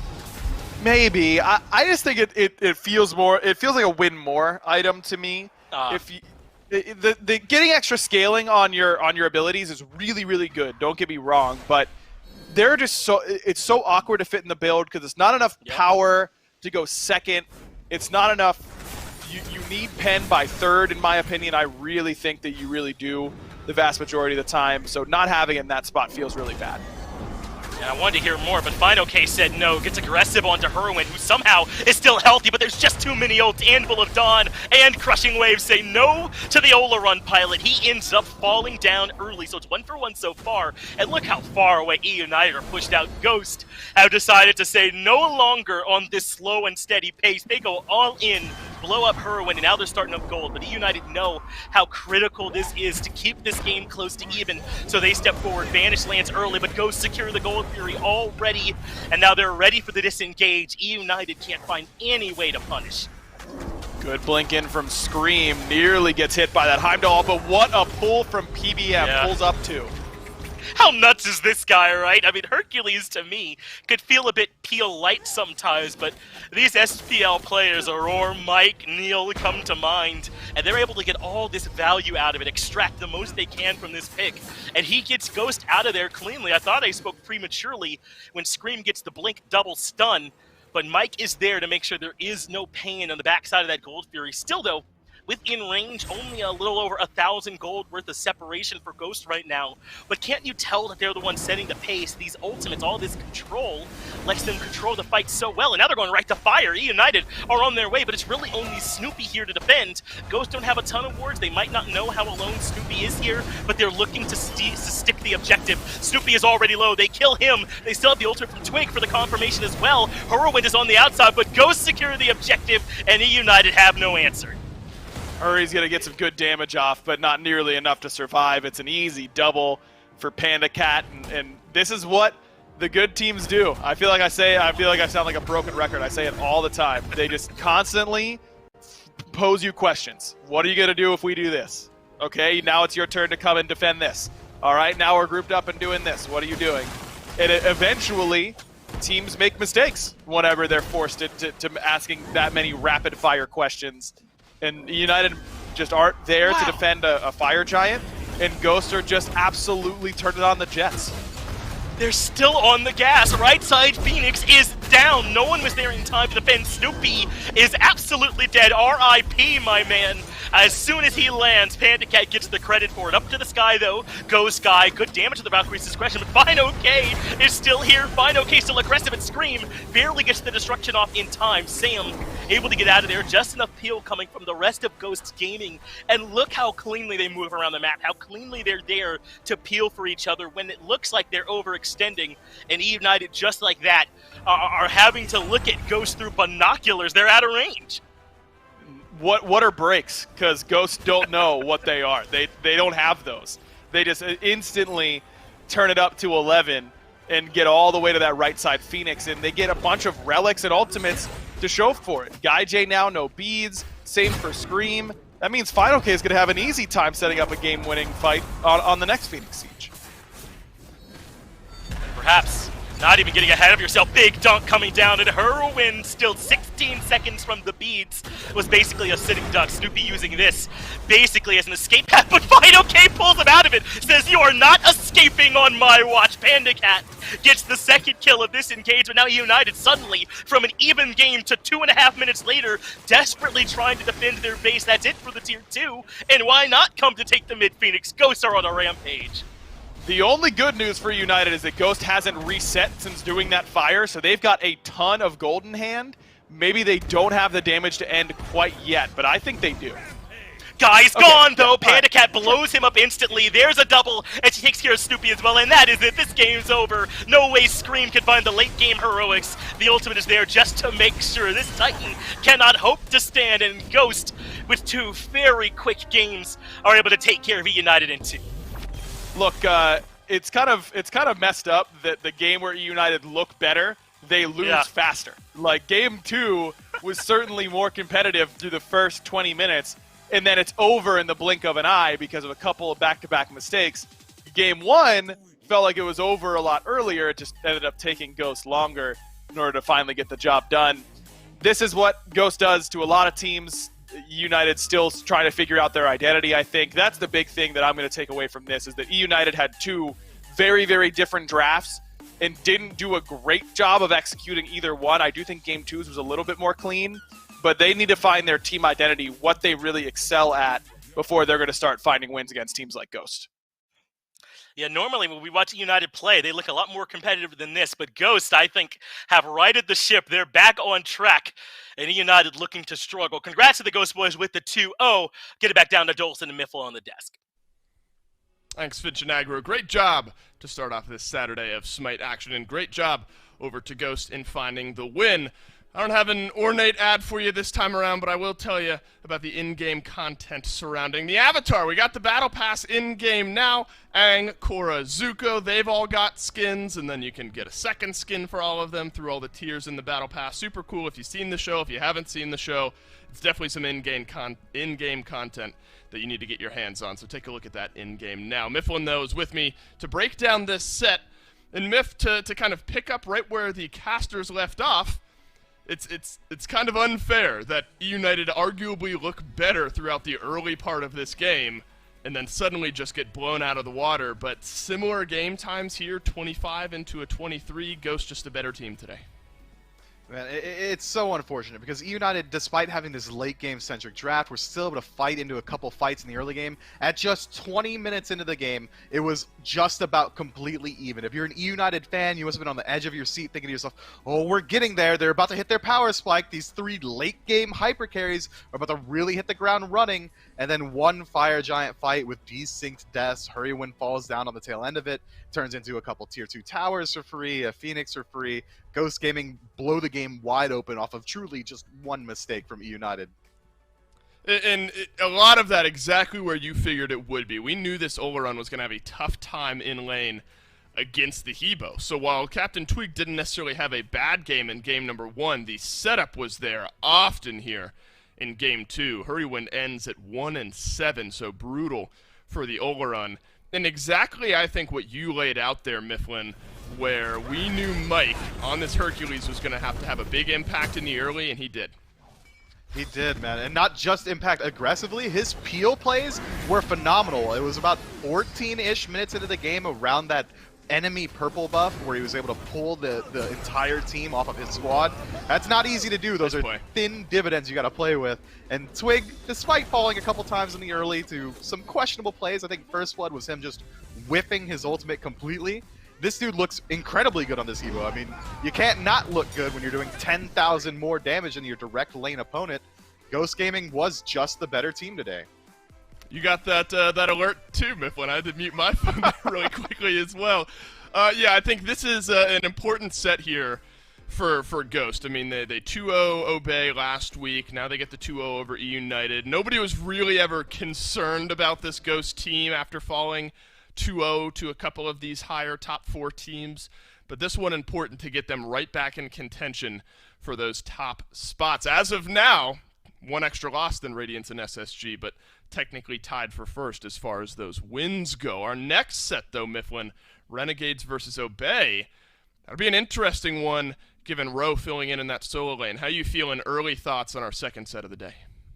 Look, I vote for Obey every single week. I think it's fair to call it a running gag now, but this was the first time in a while where I voted for Obey, and it wasn't a joke. It wasn't me just voting for the team that I like. I think they've got a really good shot up against Renegades, and it's not just because Rowe's going to be playing on that solo lane. Even if SOT were there, I think that Renegades have been struggling pretty consistently recently, and Obey's really started to really establish their own style. This should be a pretty good set. I would even go as far as to say I'm 70-30 favorite Obey.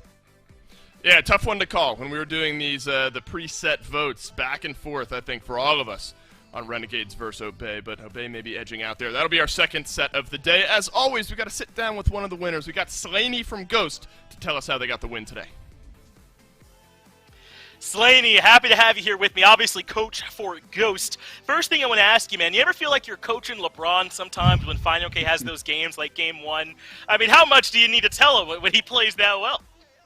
I mean, it makes it pretty easy having like the caliber of players that we have on our teams. Like even outside of like Alec, everyone's just kind of, I think, best in their roles. So. No, 100% agree. Hard to argue with the success you guys have had. So to talk a little bit about maybe the stumbles, it's hard to call it a slump, I think, when you lose to Radiance and Sang when those teams are so good. But do you feel like you all have realigned here? Do you even want to call it a speed bump or anything? Or talk to me about maybe how you all felt after those games. I think it's fair to say that we're in... like we're not looking as clean as we should be right now. I think we still have like a long way to go before we can say that we're on peak form. So I'm not, even though we won today, I'm not like too happy with our performance. I think there's still like a lot to take away from our set and improve on. We didn't look as clean as we should be. So we definitely have like a long way to go. And I would say that fans should expect us to keep improving. Well, talk to me a little bit about Twig as well, because I feel like we're always talking about him, but he has really seemed to acclimate to this mid lane role. He's found his own very unique style that is working for him. Talk to me about how you all work to get Twig looking as comfortable as he does now here in the mid lane.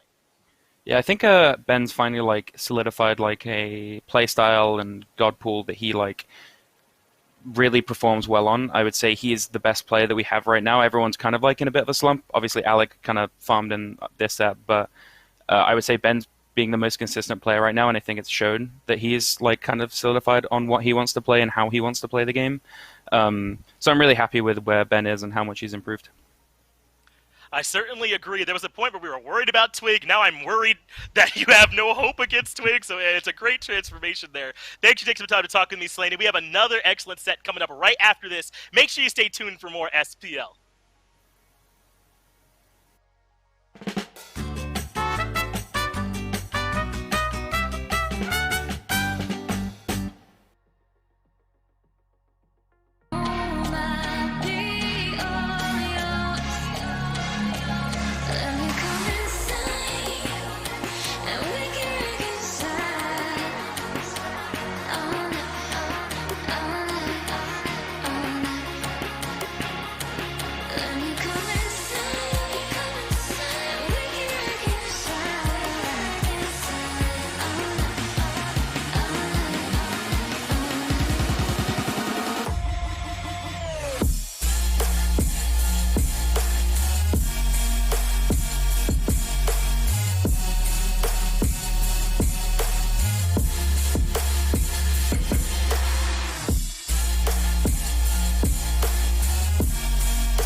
You have yet to see the meaning of cruel. Let the heavens rage!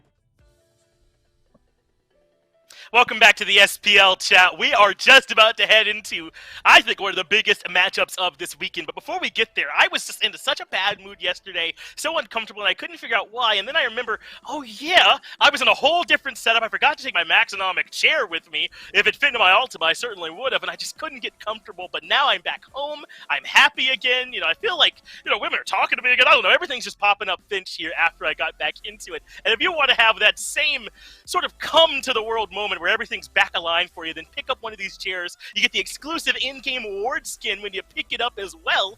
That way you can let everybody know as you're getting all your vision, they Sentry Wards, that you're better than they are. They might get that 50 gold, but you're the one with the Maxonomic chair. I've got Goremizer here with me for this set that we're going to be going into between Renegades and Obey here. I like the orange and green we got going here as well. And I think this one could be a pretty exciting matchup. I want to talk about Obey first here, though, with the Gore, because they have been improving every time we've seen them. I think things might be coming to a head here in this setup against Renegades.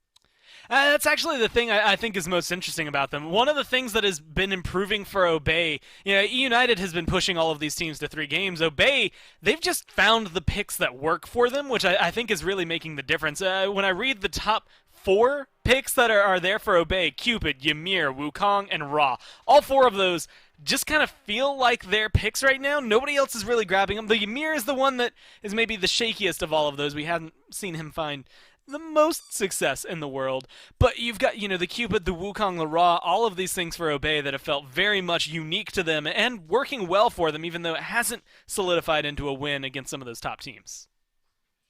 Renegades and Obey down there near the bottom of the standings at 6th and 7th place, but truly not that far from the Knights, who only have 3 wins. So a win like this kind of feels critical to me. If you want to start trying to break out of that bottom 4, then a pretty key way to do it is being able to beat those other teams that are in the bottom 4. That's what makes this match so important here for both of these teams, but I think in particular for Obey, because this is a team that feels to me to be kind of, surging is too strong a word, right? They've only got 1 win, but certainly getting better every time we see them.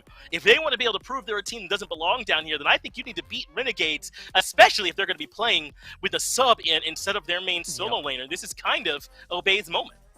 It's the perfect storm of everything maybe going wrong for Renegades, right? You've got a sub coming in, and it's your coach, so maybe they, like we've seen Roe at a competitive level still keep up, but you already know they're tripped up. They just took a pretty hard loss, 2 hard losses in a row, one to the Knights, one there to Sanguine. So you've maybe come in at this moment that you can just kind of kick them while they're already down, which honestly, hey, if you're trying to be competitive, that's what you need, right? You're going to find a win no matter what. It doesn't matter how they're feeling. And so I think this opens up that conversation for Obey to be able to move forward. I think their picks, again, favor them. They don't have to worry too much about their things getting banned away. Ra is not necessarily top of the board. Cupid, though, I expect to maybe be up there. Wowie has been picking that up about 8 times in conjunction with whatever Wolfie comes through. It has been a very big powerhouse there for Obey coming out of the mid lane. So I think there's a lot of room for Obey to maybe still flourish, but there are some caps that Renegades can maybe throw at them to shut it down, at least slightly.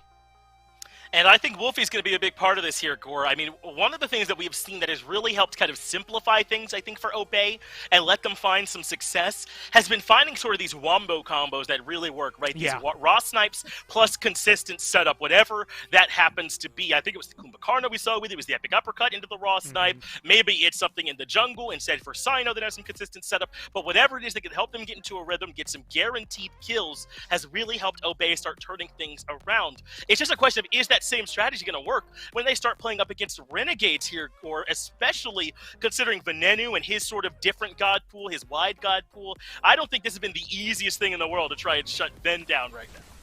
Yeah, I think it's just going to be difficult. It's interesting to see when you come through, specifically Renegades having highlights through mid. They've been able to bring out a lot of weird picks. Like you see Persephone, she doesn't normally make it through, so you maybe go down the list, but Thoth is in the top 4 of the picks for Renegades. And I think that's something else that's a little interesting, the fact that they too are bringing their own flavor into it. They are definitely a team that will still pick up whatever is meta, especially if it's going to work for them. But I just look at the draft in this game. You've got a Ratatosker and a Thoth on your side. Most of the time, we've had a few souls come out for Bera, but Jing Wei, the Fafnir there for Jake. There's a lot of team play that comes in with them that is just centered around them being comfortable on what they come through. And I think Venenu is one of those players that is just very solidifying for this team in the mid lane. And you got to think this team is going to want to take some of the action away from solo if possible and maybe bring it more towards mid, more towards that long lane. So that's got to be the hope here for Renegades. But we get to hear it from the source itself. Venenu stopped by for the interview earlier today, so let's hear from him.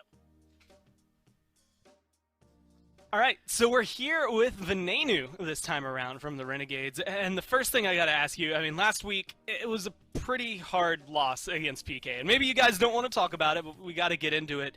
I mean, how do you bounce back from something like that? Because it seemed like that was one of the sets that could really prove yourselves. It's just kind of like a mentally defeat, to be honest with you. As you heard, publicly, we've made some changes, and we think going forward with that, it's going to be good for us and our mental and just getting everything focused on us. I mean, we got dumpstered by them. It wasn't even close. But definitely needed to be working on some stuff, and we're definitely working on stuff now for sure.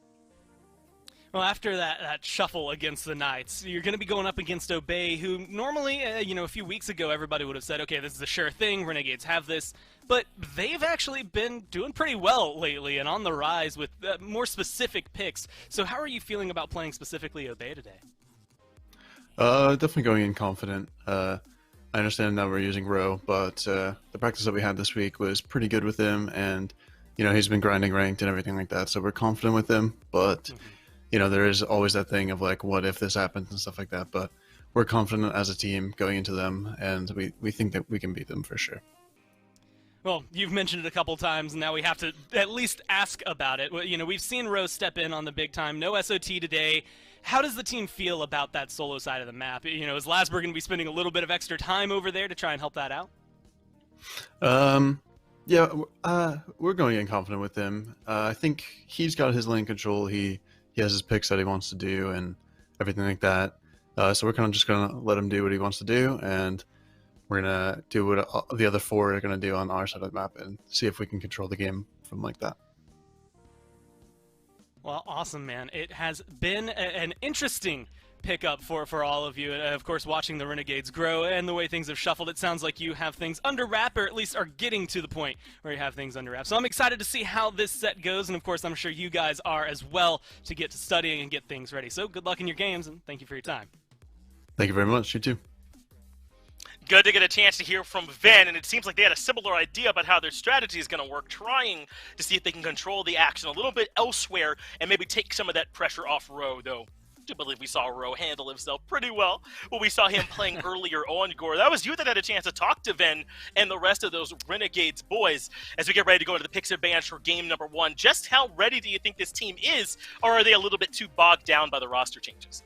Man, it definitely was mixed. Like, the words were saying, okay, yeah, we think we're prepared, but it did really kind of feel like that preparation is only so much, right? It's still fresh week, one new change, even if Ro has played competitively, has been a sub at this level in the Pro League before.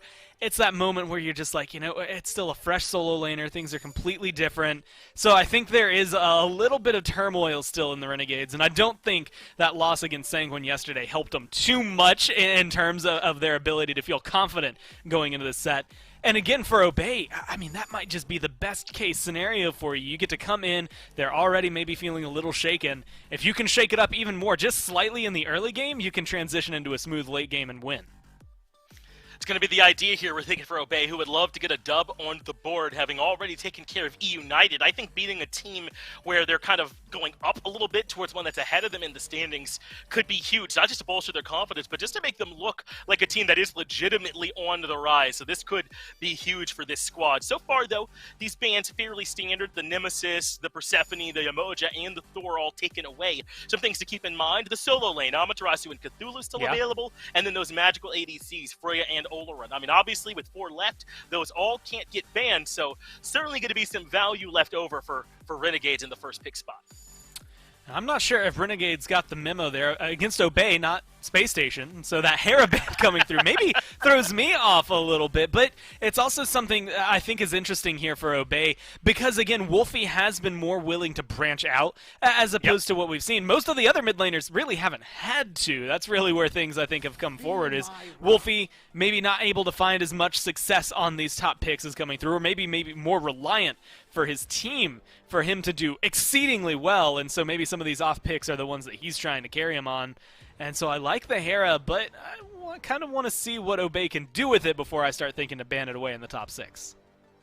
Wow, the Rom, I mean, he has been getting very highly valued lately, so not so big of a surprise that Renegades pick it, but the Cthulhu, the Amaterasu, the Olaran are all still available, and those, at least in my mind, are high priority picks that are being passed on, at least for now. So Renegades want to make sure they lock in that pick to go over into the long lane for Vera with this Rom. Meanwhile, Obey are going to pick up the Cupid Erlong Shen. This might not look like a traditional top pick type of draft, but that is an Obey draft, man. Sino wants this Erlong, and they want this Cupid to potentially flex between Wowie and Wolfie. I like these top 2 picks for Obey. Again, I think what they've been doing lately is perfect for them as a team, right? They're banning out what's strong and what they know other teams are going to pick up or do well with, and then they're just picking to their comforts. They're not worried about the fact that, hey, maybe Cupid isn't on every team. Maybe Erlong Shen isn't getting picked up by most teams. Because who cares? As long as you're able to play at a high level with them and you're comfortable in doing so as a team, then keep rolling it. I wouldn't mind and be surprised at this point if they start pulling out more. The thing that does surprise me is actually the Naja. If anybody was going to lock that in here, I would have assumed it was for Sino, because they've been going, you had highlighted it pregame, for that kind of Ross Naja combo with the ults. So maybe Renegade's pulling that away just to make sure they don't get that combo. And they are still going to pick up the Ross. I think you make an excellent point, right? That Naja certainly would have felt good alongside it. But the good news is, I mean, we heard Aggro talking about this earlier. Erlong Shen is still excellent setup for the Ra. Yeah. He's not going to have too many issues. I mean, you've got a taunt if you really have to use your ult, but pin, most of the time, much lower cooldown, much easier to lock people down for the Ra. Maybe not as telegraphed, so that might be one of the bigger issues. Like you had highlighted Epic Uppercut with Naja, the ultimate. Both are very telegraphed. This guy's going to fall down, and as long as you have the timing right, you're going to be able to connect with him no problem. But pin, as well as the other lockdown Erlang has, should give Wolfie plenty of time to be able to figure out where that's going to go. And I think that, again, for Obey, this draft just feels good for him. I'm interested to see what Renegades are going to do, though. 3 of these picks, 2 of them are maybe one feeling very Lasber, but the Naja is throwing me for a loop. I just want to see him do well with it. Me too. I mean, I think Naja is plenty strong. I mean, being able to take a specific member out of the fight is always going to be good, even if maybe he's not quite as good at getting a lot of base damage off for free as we used to see from Naja, where we'd get more to Bruiser-esque builds from him. I'm interested as to where Inbound is going to be going. What's Bobby going to be doing here for Obey with his pick next? Because we know that he'll play some different stuff. He'll play the Kuzenbo. He'll play the Emirs, some picks that we don't see banned that often. And if Renegades want to try and deny him some picks, then yeah, you might see things like the Emir and the Horus getting banned away. Renegades agree that trying to make sure Inbound isn't comfortable could be a good way for them to find some success in this first game. Now, I will say, so first off, Inbound's Horus, I think that's a great ban from Renegades controlling that, because that was one of the things that I think was very, very significant for them, and every single time we've seen them have a close game, that has been a big factor. And I like to harp on the Ymir, but roll back, about a week and go into game number 1, or maybe it was game number 2, either way, that Ymir was not the issue, even though his stats kind of indicate he was. I think it definitely found its home there. So I think Obey have figured out how to make it work. It's just getting it consistent. And I guess now, at this point, it's just getting it. That is going to make the difference for them, trying to make sure it slips through bans. But, I mean, except for the Erlang Shenfinch, you look at their draft and you think Obey are playing in Season 1. I'm right there with you, right? The Sobek, Ra, and Cupid. I mean, that's an OG duo lane, the Cupid and the Sobek, so I'm right there with you. Merlin coming in here for Venenu next. So now we're starting to get a bit of a better idea of what Renegades are looking to do. It looks like, between the Pele and the Naja, though, that perhaps one of those is going to be going over to the solo lane, or maybe we might even see Naja support. I mean, what do you make of potentially where these 2 assassins are going to be going over here for Renegades? It's that weird dichotomy. Like, I think Naja's support is going to give you a lot of kill potential over there and cause some trouble for presumably the Sobek Cupid that you're going to be going up against. But I also think Cerberus can give that same amount of pressure. I mean, Rom is going to have the early clear over Cupid early on, at least in my eyes, consistently. So no matter who you put over there, I think he's going to be fine. It's just, how badly do you want to duo and bully it? I think in this case, with everything we know, Cerberus seems like a safer pick for Ro. Have him on something tanky where he can get away, he can self-sustain, and maybe send that Naja to the duo lane to cause some pressure, force Obey to play over there. If Sino's having to defend the duo lane because of that much aggression, he can't be over there abusing the fact that you have a new member coming in. An interesting way to put it. That set coming in for Obey, it means they've got a little bit of ambiguity as well. Either way, though, time for this all-important Game 1 with Renegades up against Obey. Well, it is time to see if the Renegades can make this new-look solo lane work, or if maybe Obey are going to get back to their winning ways here. Dolson and Mifflin on the call, Doug on the camera. You at home, vote in chat. Let us know which way you're leaning here for this one. Let's start off, though, Mifflin, over in this solo lane. Of course, we've got Ro on the Cerberus, but I want to talk about Ducky, more specifically maybe this set, and what kind of pressure and presence that brings to the right side of the map. It's a ton of kill potential over there. I mean, Ducky's going to be looking to play aggressively almost constantly. The poke potential is going to be incredibly strong. And just seeing this set get picked up, and with Ducky's history of God picks, this tells me that Sino's going to be hovering that lane pretty often. Ducky's going to be looking to fight constantly. They're looking to exploit the fact that Renegades have a new solo laner here. I like the look from Obey. I mean, one of the things I think that they caught some flack for early on in the phase was sticking with things that maybe didn't work, conversely maybe not finding their identity. Barracuda's going to find some early poke on Wowie Jake right here as well. The bomb's going to connect, but not for the stun this time around. Mifflin, this is going to be a dangerous purple buff if Obey now have to move forward and try to contest it. A good start for the Renegades long lane. Yeah, it's weird. You don't ever want to fight Naja in the jungle at level 1. That ring bounce did about 30% of the ADC's health bar on its own, not to mention some nice placed shots from Barracuda. That pressure is not going to wane at any point. Cupid and Sobek are the OG kill lane. They've got a ton of potential to just take out an enemy god, but as far as clear goes, Renegades are going to be in control from minute 1 to minute however long this game is. A purple buff invade start rather, for the Renegades here. Will not complete it this time around. Jake receiving some poke. Sino in behind, gonna close this gap in. That pin so strong. Jake, nice sidestep to avoid the root, and he'll get out alive. So, little extra support from the jungler, and Obey right back in lane. But now Sino, after committing so much time to trying to get that kill onto Jake, is going to have to split that purple buff farm. So it looks like Inbound's going to decide to just go ahead and let it be the ADC and the jungler going there. So it's not too much of a time sink for Sino. I like the playstyle. Had he connected that pin properly, it would have been first blood for Obey. But that's a good way to address the pressure that's been coming out of Renegade's duo. And how about this from the mid lane to kind of shift the focus elsewhere? Venenu, I mean, Merlin, not at all surprising. I think Venenu on the Merlin maybe is a little bit surprising just because of the recent picks. A lot of Thoth, a lot of Giannis out of Venenu, Persephone a little bit. I think there was a Jingwei game here recently. We don't have a lot of data points, at least recently, for Venenu here on this Merlin. Do you think it's a type of god that fits his playstyle? When I think of Ven, I'm thinking of this more passive playstyle. I want him playing pretty far back, playing for that long-range artillery damage. Merlin's a god that can bring that, but he's a little bit more proactive. He needs to be a little bit closer than something like the Thoth. I think it could certainly fit, and it fits into this comp perfectly.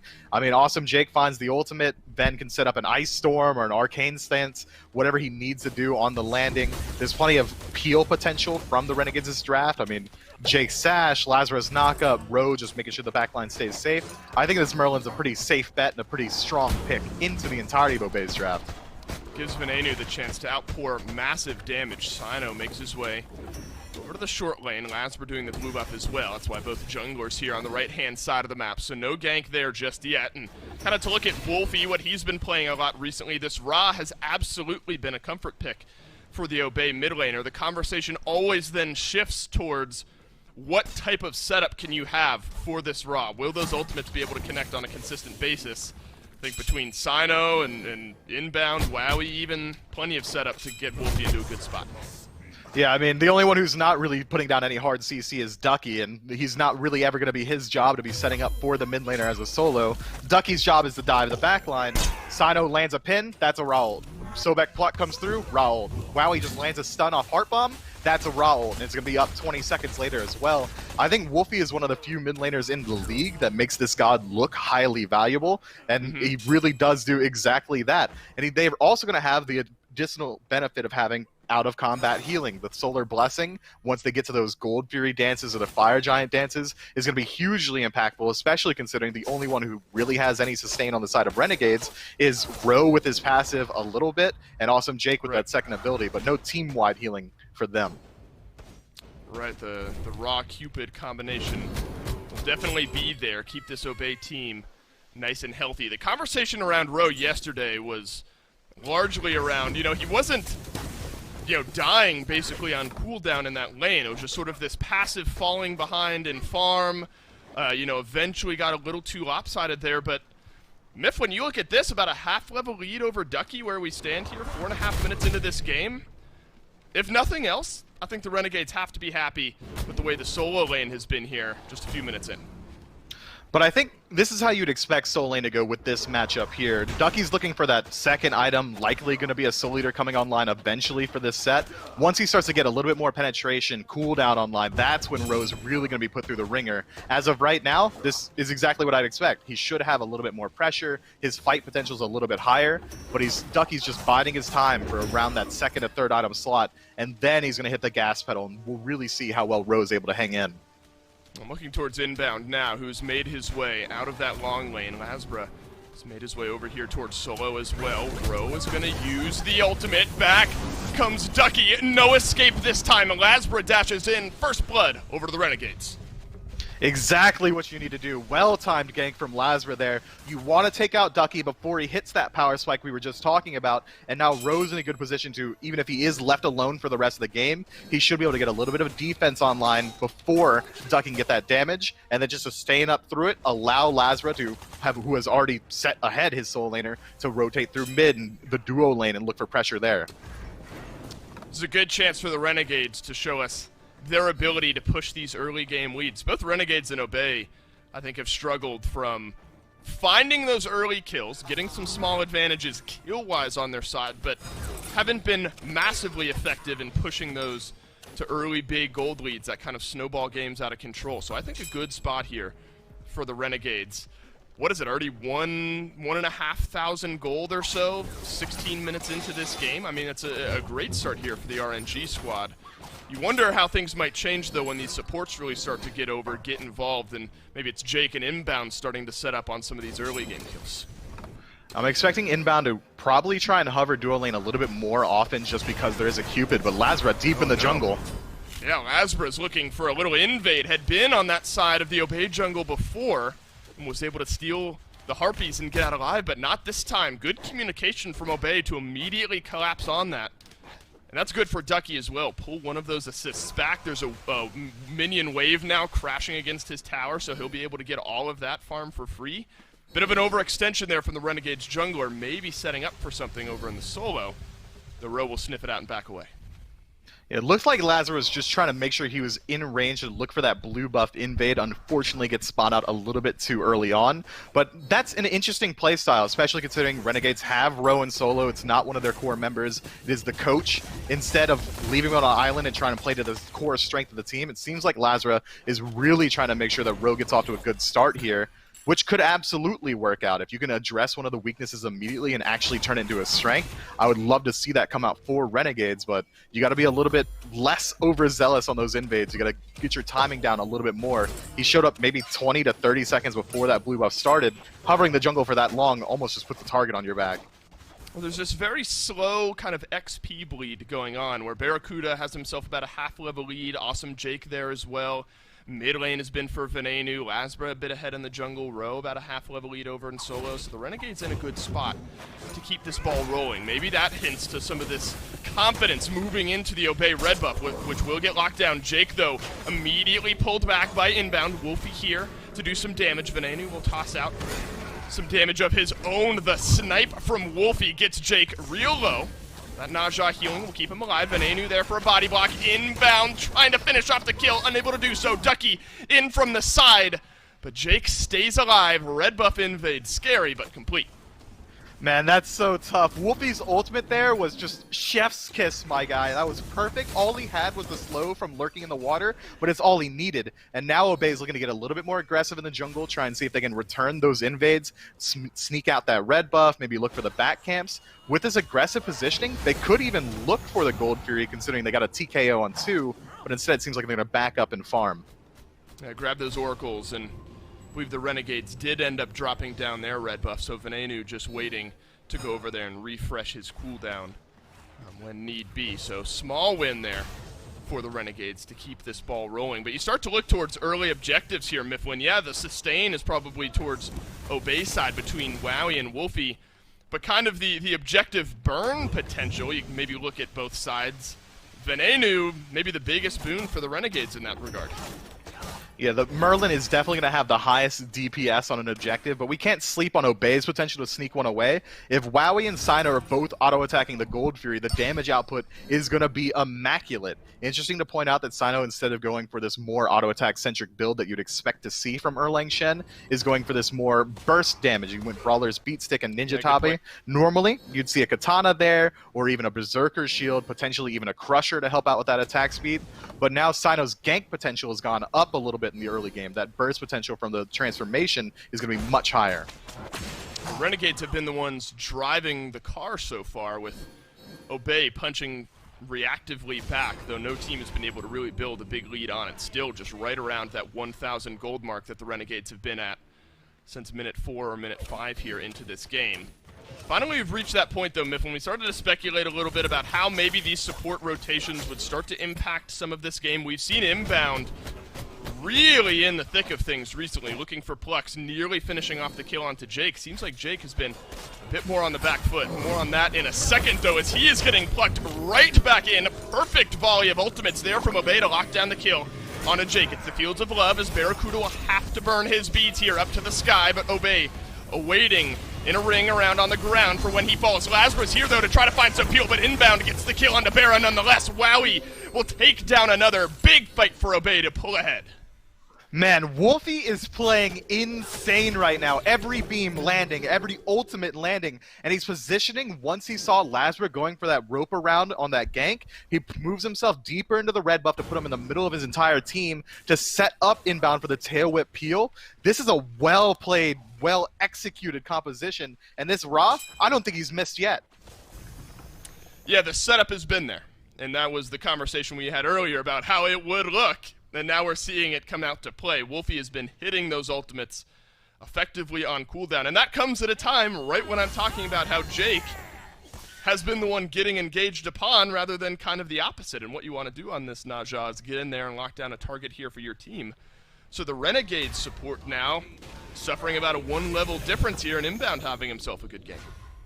It seems like Jake has already recognized that he's been the target of so much aggression, so instead of going for Thebes or a slower defense item, he picks up the Sledge early on. A little bit more utility, a little bit more fight potential, but his defense has become much, much slower, and if he continues to get this aggression onto him, getting that defense online is going to be a much further shot. If he takes even 1 or 2 more deaths in the early game, he might just fall irrevocably behind. Well, now it's time for the Renegades to be the ones to sort of swing back. Obey a small gold lead as Renegades had been nursing one throughout the large part of this early game. Look at this rotation, though, from the Renegades. 3-man stack over towards the mid. A couple pings, but good ward coverage from Obey with Snip out. A big-time rotation. Renegades ping over onto this red buff, looking for an invade there, but completed by Obey. Lasper wants to go in, nonetheless gets melted down by Wolfie, unable to finish off the kill. Sino there for the peel, and it looks like Sino's going to get out alive as well. An invade gone wrong, and Obey, they get away with one. It's nuts, man. Wolfie don't miss. It's not easy to find that sort of ultimate when you know you're getting ulted by a Pele. She's moving incredibly quickly. There was no setup because of the CC immunity, but he still sets up the 1 and ult perfectly. Then Sino's peel into the turtle form to just crush the aggression from Lazar in the jungle. Now Obey are getting a small lead for themselves. It's only a couple hundred gold, but the slash line being 5-1 is telling you a different story. Sure, Renegades are getting objective control, neutral objective control around these mid camps, but Obey have been fighting in incredibly well, and they're transitioning into the mid game. Ducky is here from the solo. They're able to finish off an Anu. No escape for the Merlin this time around. Wolfie has to use the Aegis. He'll stay alive here as Roe is rotated in as well. They'll pin him against the wall. Lasbro lurking just behind. Wolfie sensing danger will back off. Another 1 for none as Obey pull a little bit further ahead. With 5 of them on this side of the map and so much healing in their kits, Gold Fury should definitely be on the menu tonight. 20 seconds left until Ven respawns. The only thing that I can really see Renegades putting up a defense here is if Barracuda goes for an ult steal. And he won't. Gold Fury is going to get locked down this time around by Obey, the largest gold lead we've seen so far. Might get answered back and will get answered back by the Renegades on the Pyromancer. So objective control, kind of swinging one way or another. And so the largest gold lead we've seen this game now mitigated back down to about what the Renegades had earlier on. And talk about the man who can do it all here out of the mid lane in Wolfie. You know, not only been hitting these ultimates on cooldown, getting some good damage in for himself, but moves into that Lotus Crown for his second kind of damagey type item overall. It's going to spread out a little extra protections on his healing as well.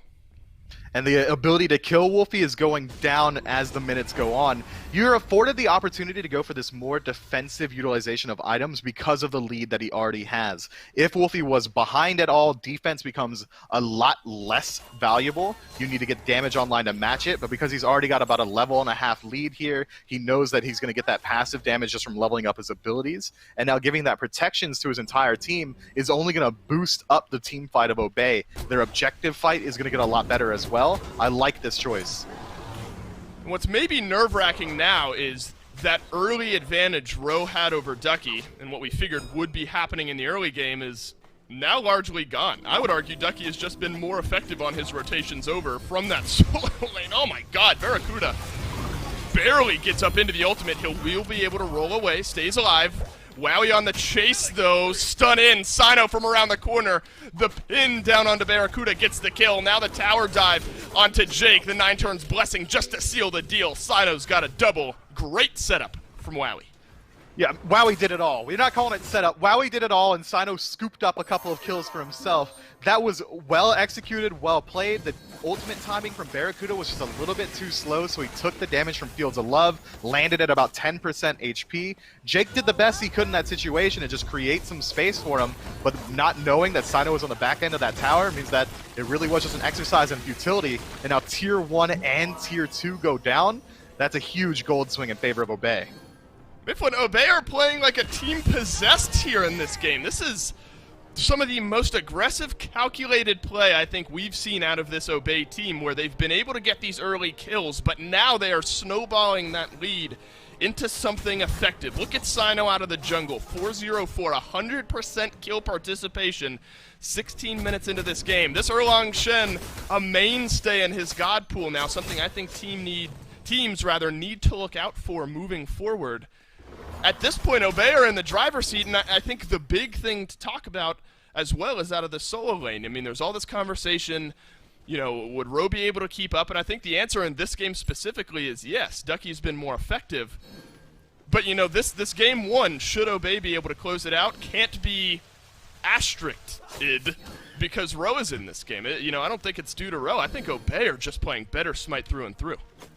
Yeah, it is looking like a lot more cohesion in the team fights from Obey. So far, Ducky hasn't really even been exploiting the fact that the 1v1 is now likely in his favor in the solo lane. Instead, he's elected to rotate out, make sure team fights in mid are going their way, group up around Primal Fury whenever it comes back up. Ducky's playing a much more objective team fight focused strategy instead of really leveraging the fact that he's playing an incredibly bully pick in the solo. Both solo laners rotating through. Wolfie connects for some damage onto Ro, who's now locked down beneath the tier 1 tower, but tanky enough to stay alive. Plenty of damage pours into the Cerberus. TKO, 5v4 for a moment. Now for Obey, they're going to move beneath this tier 1 tower. Attempted teleport won't work out this time, so Ro unable to re-engage in on the fight. The gold lead continues to grow now for Obey, and there's some of that bully potential. Ro just didn't have the ability to turn any of that around. Too much engage from Obey. If this were even 3 weeks ago, 2 weeks ago, Obey would have taken down that tier 1 mid tower and then continued to push because they had that numbers advantage, but instead we're seeing a much more reserved playstyle where they're not willing to allow themselves to make mistakes. They realize that Gold Fury is respawning in about under a minute, so instead of trying to push the lead even further, they reset back to base, spend up the gold, and now I imagine we're going to see the red team sort of group up around this Gold Fury and pull it the second it respawns. This is much better look from Obey. Now how are Renegades going to be able to fight into it? It seems like they haven't even grouped up just yet. They might not know the timer. If Obey's allowed to group up on it as 5 before Renegades respond, we could be looking at another Gold Fury going down for free. That would be maybe near backbreaking. As we stand, it's about 4K in the gold department. It's hovering around 5K in the XP department. So this is where Obey can kind of force Renegades out of this game only 18 minutes in. This Fury fight, very, very important. Look at the rotations, though. Ro, not here. Primal Fury, half HP. Talk about objective burn. Yeah, I was never concerned, but at this point, Obey burned these objectives so fast, Renegades don't even have a chance to move their way into it. They might be looking for a fight on the back end of it. Jake has been held largely ineffective, as with the rest of the Renegades so far this game. And Obey get themselves another free objective. Yeah, Doug is right to hover the Solar Blessing here. The additional power on top of these objectives with the auto attackers swinging on it, Stone Cutting Sword, and then now a Pyromancer as well. Obey. Nice try by Ro. He's going to pull Ducky back in here. Obey did lock down that Pyromancer. Ducky goes down. Barracuda on the board for the first time this game. Can the snipes find something? No targets low enough. Sino is able to make his way beneath the tier 1 tower. Renegades, they're looking to keep going for this one. Luckily, they backed themselves off. So it's Pyro for 1. They still feeling happy about it, though Ducky does fall. Now they got to do something with this lead, this numbered advantage for the next 40 seconds, but there's not left anything on the map for Renegades to really push into. Gold Fury's dead, Pyromancer's dead as well. I mean, you could say they should look for this tier 1 tower in mid, but that's easier said than done when Wolfie's already level 17 and one-shotting the waves before they're even allowed to make their way into the tower. And now it's Obey again taking the aggressive positioning and starting up the Fire Giant as well. Out. Lasbra is hovering around the backside. Plenty of damage still on that Pele. Frenzy used now by inbound. Other 3 members of the Renegades hovering out in front. Obey locked down the FG. Wowie taken low. Wolfie the same for him. This could be a good fight for the Renegades if they're able to keep going, but instead Sino rampaging throughout this game. Wowie does end up falling as well. Ro in there, but no targets low enough for him to kill off. He's plucked into the back line, and Wolfie grabs the kill there. The Renegades thought they wanted to fight, but it's much the opposite. Venenu will try to toss out some damage here. Flickers forward. Sino, he's gone. Down he goes. Double for Wolfie. Obey blow this game open. That was a risky call from Obey. They had less team members there. It was a 5 versus 4 favored Renegades, but it's just a 50-50 coin toss situation. Wolfie didn't even have the ultimate for the confirm, but luckily they were able to get the Fire Giant for themselves, and then Renegades have to take the chase there. They have to try and take it off at least one member, and unfortunately for them, Ducky gets there just in time to turn the fight in their favor, and now 3 members dead. Obey are going to take a tier 1 and tier 2 tower. Barracuda was able to push down mid, open up at least one Phoenix, but now Obey in such a powerful position with so much gold in their pockets, we're going to be able to regroup and now start to push down these last remaining towers or potentially a Phoenix as well. Now, Mifflin, we've been highlighting Wolfie, and I think for good reason throughout this game. 3-0-6. He's nuts. Build, of course, interesting. Jade Mountain Helm for him. We don't get to see the Charon's coin all that often later on in the build here, so take some time to build up those stacks. What do you think of Wolfie rounding out his build with the coin? It's interesting. Maybe the additional HP 5 is what he's looking for there. He wants to leverage the fact that Ra's already one of the fastest mages in the game, so the additional movement speed is going to make it that much harder to get locked down this Ra. With the defense as well, he's not even sacrificing too much in damage either. The additional penetration and 80 power from Karen's going matched up with the Soul Reaver. He's going to be swinging for the fences. But again, it is an interesting choice. Maybe you would have liked to see something like a Spear of Desolation in that slot normally to really nail home the fact that you were this far ahead. Maybe it was a gold decision. He decides he can't really afford any of those more expensive items just yet, and he wants to really push the lead while he has it. Either way, this man's going to be swinging incredibly hard, and he's got good utility out of it. We talked to Vote in the post-game interview, and he said, yeah, man, I mean, I just went back and bought exactly what I had gold for. I know that I'm going to be... This was Freya, of course, not the Ra, but the just what I have gold for decision-making is absolutely there. I mean, you're getting power, percent pen later on into the game. That's never a bad thing. So Wolfie been pivotal so far. Sino, I mean, we got to keep saying his name as well, affecting 100% of the kills. 5-0-6 out of the jungle. So that setup has been there. And that's the way it's been for this Obey team, but this is such a clean game from them, finally rallying around some of that early pressure that Sino's been able to build. Now we get our look at the Renegades' Phoenix defense. It's going to be inbound moving forward, pulled back in by Venenu. Renegades have to think smart, I think, about how they want to defend this one. Pulled back in is Venenu. Sino gets the first kill of this one. Jake goes down as well. Ducky moving in on a Barracuda. Up to the sky he goes. Lasber was in the back that whole time and found nothing. Ducky with a double. Barracuda still alive, and suddenly it's just a row. A triple kill from Ducky. And Obey maybe a finished game 1. They very well could. Ro doesn't have the ultimate available. I mean, his health is going to get shredded instantly. Obey looking at after the slash lines, but that's going to be game 24 minutes in for Obey over Renegades. Actually crazy. This could be a historically short day for the SPL. Yeah, 25-minute game 1 in our first set. 23-minute game 2 in our first set. 24 minutes in game 1 here for Obey. Mifflin, I don't think I'm overextending in saying that is the best full game of Smite we've seen Obey play this year. They got that early advantage, and they calculated it. I like the way you point that out. They didn't take fights that were too much. They didn't gamble their lead on things that wouldn't pay off. This Obey team is suddenly looking scary. Hey, only one play you could call risky, and it's that initial Fire Giant, but to the victor goes the spoils. We'll say it was a calculated Fire Giant on their half, because it really did open up the game for a win there. Well played to Obey. Keep it going forward. I'm not sure how much you can rely on Wolfie to consistently hit everything. I mean, I was watching the entire game. I don't think I saw him miss a single ultimate. This guy is playing out of his mind on the Ra.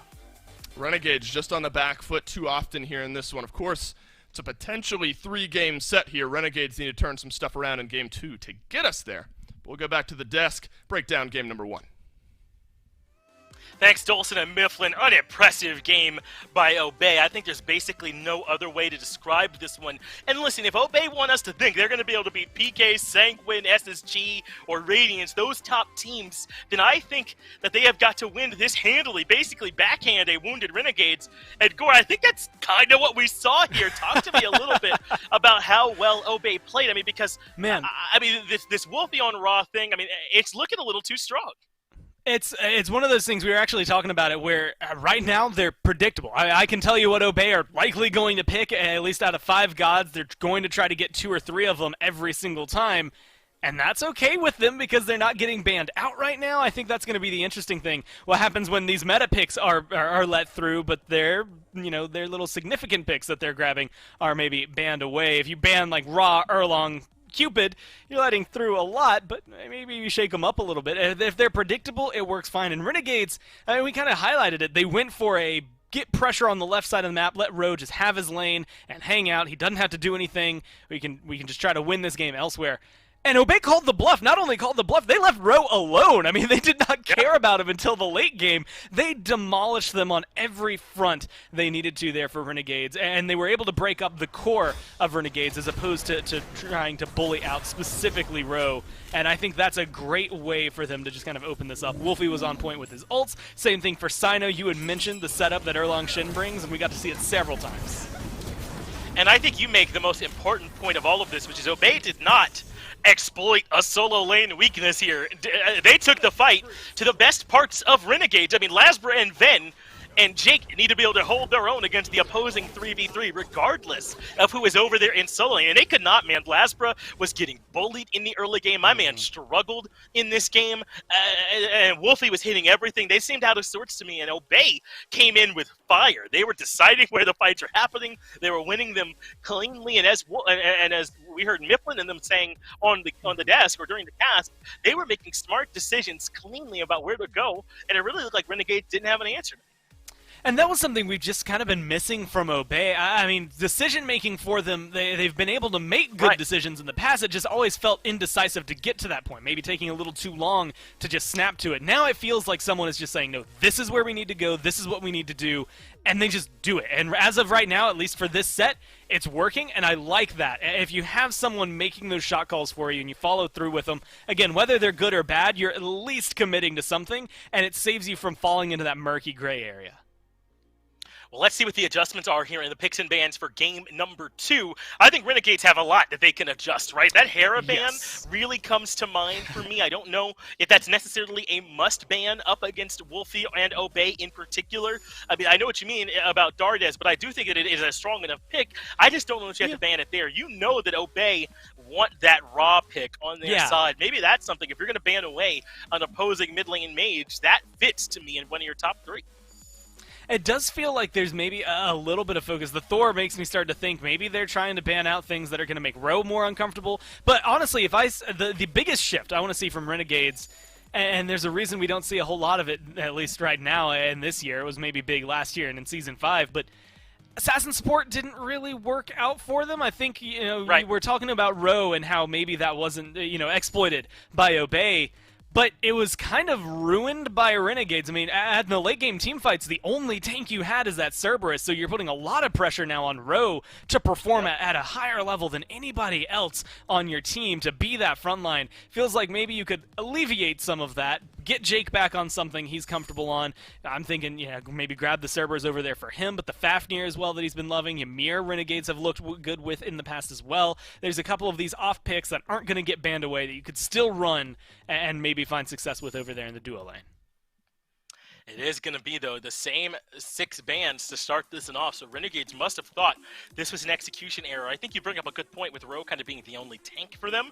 That puts the most pressure on them, especially when they had to play from behind, or better to speak, that Obey's carries were ahead. That makes it so much harder, I think, to be that only tank. But here Renegades are basically going back to the exact same draft. The Hera, Umoja, Thor bans with the Rom first picked overall, and if I'm Obey, I'm going, all right, we're perfectly okay with running that back because Sino and Wolfie dominated that game. I mean, if I'm Obey here, I'm grabbing Cupid just happily for Wowie. I think that's been working really well for them. The Erlong Shin was phenomenal there for Sino. I don't think there's many reasons to change it up, although it looks, at least as of now, maybe they'll flip the priority of the two, depending on what they lock in here. Either way, as long as you get your Cupid in the top 3 and maybe your Ra in the top 3, you don't have to worry too much about the bans in the second phase. Yeah, I feel like the Cupid a little bit more likely to be picked by Renegades, maybe less so now that they already have the ROM on their side. So I think if you're Obey, just securing this Erlong Shen, at least in your top 3, should mean it's pretty hard for Renegades to stop you from getting the picks that you want. It's just a question of if Renegades want to try and draft something that you think will respond to it. Now, in terms of what's left, Amaterasu, I believe, completely looked over there back in Game 1, the Cthulhu as well. There's still some really strong picks open, but look at this small adjustment from Renegades. They don't adjust the Erlong Shen, the Cupid, those parts of it. They're going for inbound Sobek. It was strong, but did you see enough there to where that's where Renegades need to make the adjustment? Well, I think it's also a little bit of flex. I think it's one of those picks that we're taking it away from you. Now we can ban the Horus Ymir, and you have to go even further. Although, I'm interested in seeing these teams maybe try to pick up something like a Kuzenbo or even a Hercules that has been so prominent in a lot of other teams that aren't really showing up right here. I think could be very strong. But it's also good because, hey, this Sobek can go over there to Ro, or it can go over there to Jake. So we still have that flexibility. You can't just significantly ban away us, although it does leave Lasbra open, so maybe Jungler's going to come through here for Obey. Oh, look at this. The Obeys could tell that Cerberus was a bit of comfort for Ro, so they're taking that away from him. They're going to make Ro work even harder to try and beat them in the solo lane. But now we can see Renegades and what they're going to try to do to affect inbound. Last time, they banned away the Horus and the Ymir, and they've already taken the Sobek, as you covered earlier, so they could have a chance to really bury inbound, force him to dig a bit deeper for that support pick and make life a little bit harder on him. But still, I don't even know if that's going to really matter. I think they've kind of given up the worst 3 picks they could have already. The Erlong, the Cupid, and the Ra seem to be core for Obey at this point. I think, honestly, Erlong, you can substitute that in for whatever is going to make Sino comfortable. I think this is the one he can do the most by himself and the team. We were talking about the Naja and the setup there. And while that exists, Naja's maybe not going to be the one who's carrying outside of that. Erlong had that potential. We got to see that potential.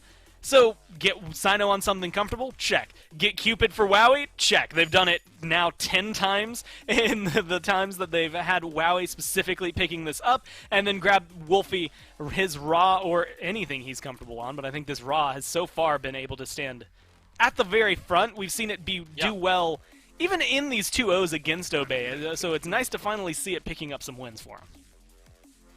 Well, I hope that Renegades didn't take this Sobek just for it to be another ban for them, because they didn't ban the Horus, and Obey could take the Kuzenbo, which we've seen Bobby play well already, and is becoming more and more a strong Guardian pick just in its own right. So you got to think this Sobek is here for Renegades on its own merits, because the rest of the draft is not particularly cohesive, in my mind, with trying to limit inbound. They'll take this Mulan here next, which I imagine they'll be giving over to the solo lane for Ro here instead, with that Kuzenbo over there for Obey. It is becoming a little bit harder to see the cohesion here, I think, for Renegades. Maybe this is about the Sobek setting up for this Thoth, but aside from that, I'm not really sure which way in the game when they're trying to be their strongest. It feels like early game pressure kind of just all around for Renegades. Thoth maybe more late game, but the Mulan, the Rav, and the Rom all kind of come together to set that up. Sobek as well with that early pluck. But I had some luck. I got to talk to specifically Ducky about what he thought about Mulan, and I'm going to tell you, he doesn't think highly of her as a god. Whoa, so I think if this is going over there to solo lane, I don't think Ducky's going to care. Not only do I think Ducky's not going to care, with this Amaterasu, I think he's going to run the show over there. He might have a couple of levels before it starts happening, but once he hits, I'm going to say maybe level 12 arbitrarily out there, I think we'll see a significant pace change for Obey. I'm a little worried for Renegades picking this up for him, just because it feels maybe two-handed on one side trying to control that early game. Yeah, I think we might be in for another quick one here, Gore. I mean, Obey got literally exactly what they wanted. I think they would have blind picked this draft, and if you told them they get away with 10th picking Amaterasu, I mean, that makes it even more brutal here, right? Renegades have got to show us, I think now, Vin has played this Thoth before to good effect. Robin can control the early game. Maybe Lasbra can get involved a little bit more early, with a little bit more safety, but it is hard not to lean Obey with the way this draft phase went. Yeah, it almost feels weird. Those words don't typically come out of your mouth. I can understand, Finch, if it's hard to say. But I'm still leaning Obey. And honestly, with what they have, I think Kuzenbo Amaterasu, it's honestly looking like just a net gain from last game. Like, I think they only have a better draft now. And so 100%. I'm thinking, what, it was 24 minutes? If they can do it faster than that, that's just straight up impressive from them, but also something I think they need to be able to do. And just because I have the number up, I feel like I have to throw it out there. Still trying to beat that 17:59 for anyone trying to speed run an SPL game, because that's how fast Sanguine beat E United in Phase 1. Maybe Obey can do it. That's a pretty nuts pace. I don't know. Maybe Obey can get there. We'll have our chance to see game number 2 with Dolson and Mifflin. Mifflin and I are talking here as picks and bans are rolling through, and I think you and I, Miff, largely agree with what the desk said there, and that interesting priority, I think, in the ban column from the Renegades, and maybe more importantly, that results in Obey getting exactly what they want out of that pick phase. I think the Renegades have a good draft as well, some strong picks here and there, but I think you're looking at a team comp that fits that team perfectly. I think Obey have got it. Look, man, I'm going to go ahead and get on a soapbox right now. There's no reason Amaterasu should ever make it to 10th pick, ever. I mean, I understand that you ban out the set because Ducky is able to rotate throughout the entire map and control the pace after that 10-minute mark. But when you dedicate that secondary second phase ban to Ymir, you're almost enforcing that Bobby is going to get off of Ymir onto arguably, it's not even arguably, a straight-up better pick. Kuzenbo is safer, the damage potential is just as high, his backline disruption is way better. Ben has a lot on his plate with a draft that Renegades have taken here, that once late game rolls around, it's almost entirely up to Venenu to completely control the team fight. And now that inbounds on Kuzenbo, it's going to be so much harder to do. It feels like Renegades just didn't really know what they wanted to deal with coming into the Obey Alliance game today, and they just kind of didn't deal with any of it and gave Obey exactly what they want. Couple three-point shooters out of the mid lane this time around. Still the raw for Wolfie, but Venenu on the thought. There's going to be plenty of snipes to be found throughout this game.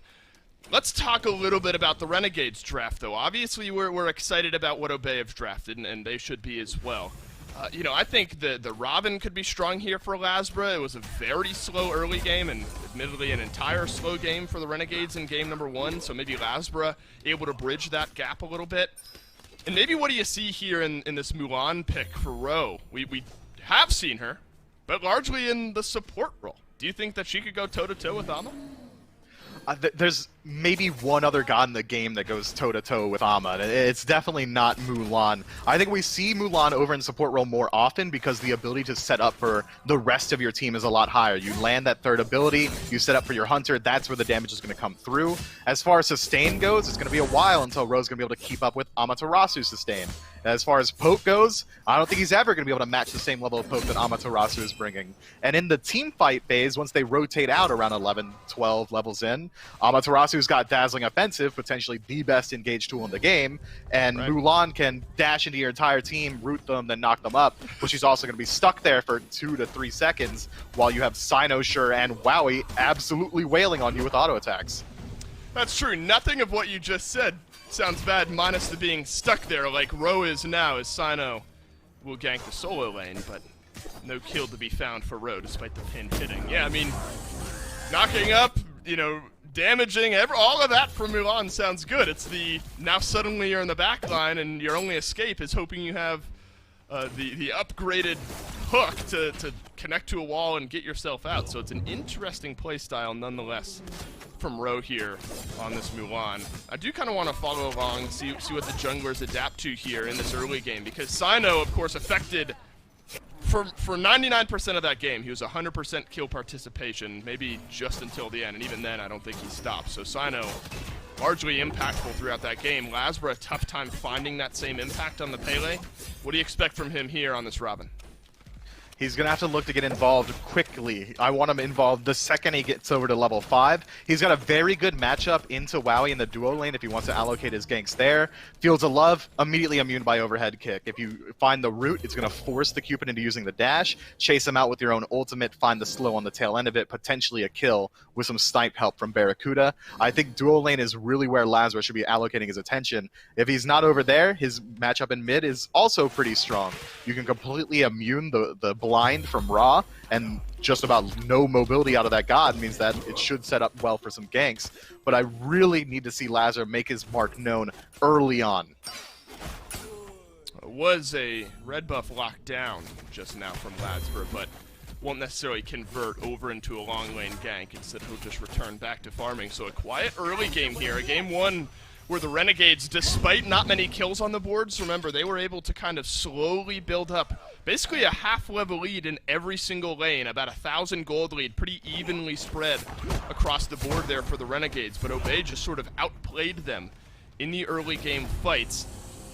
Some of the same here, 400 or 500 gold lead for the Renegades, but not really built out by much. Ro has this one level lead over Ducky, but I think the relative impact, of course, with those two comes with the rotations of those solo laners over into the team fights. I think a big conversation as well we had around Wolfie was the setup he had around his snipes. He wasn't missing kind of anyway, I don't think, but there was setup abound and still is for Obey here in this game. Do you think Venenu has enough to kind of keep up with some of those Thos snipes?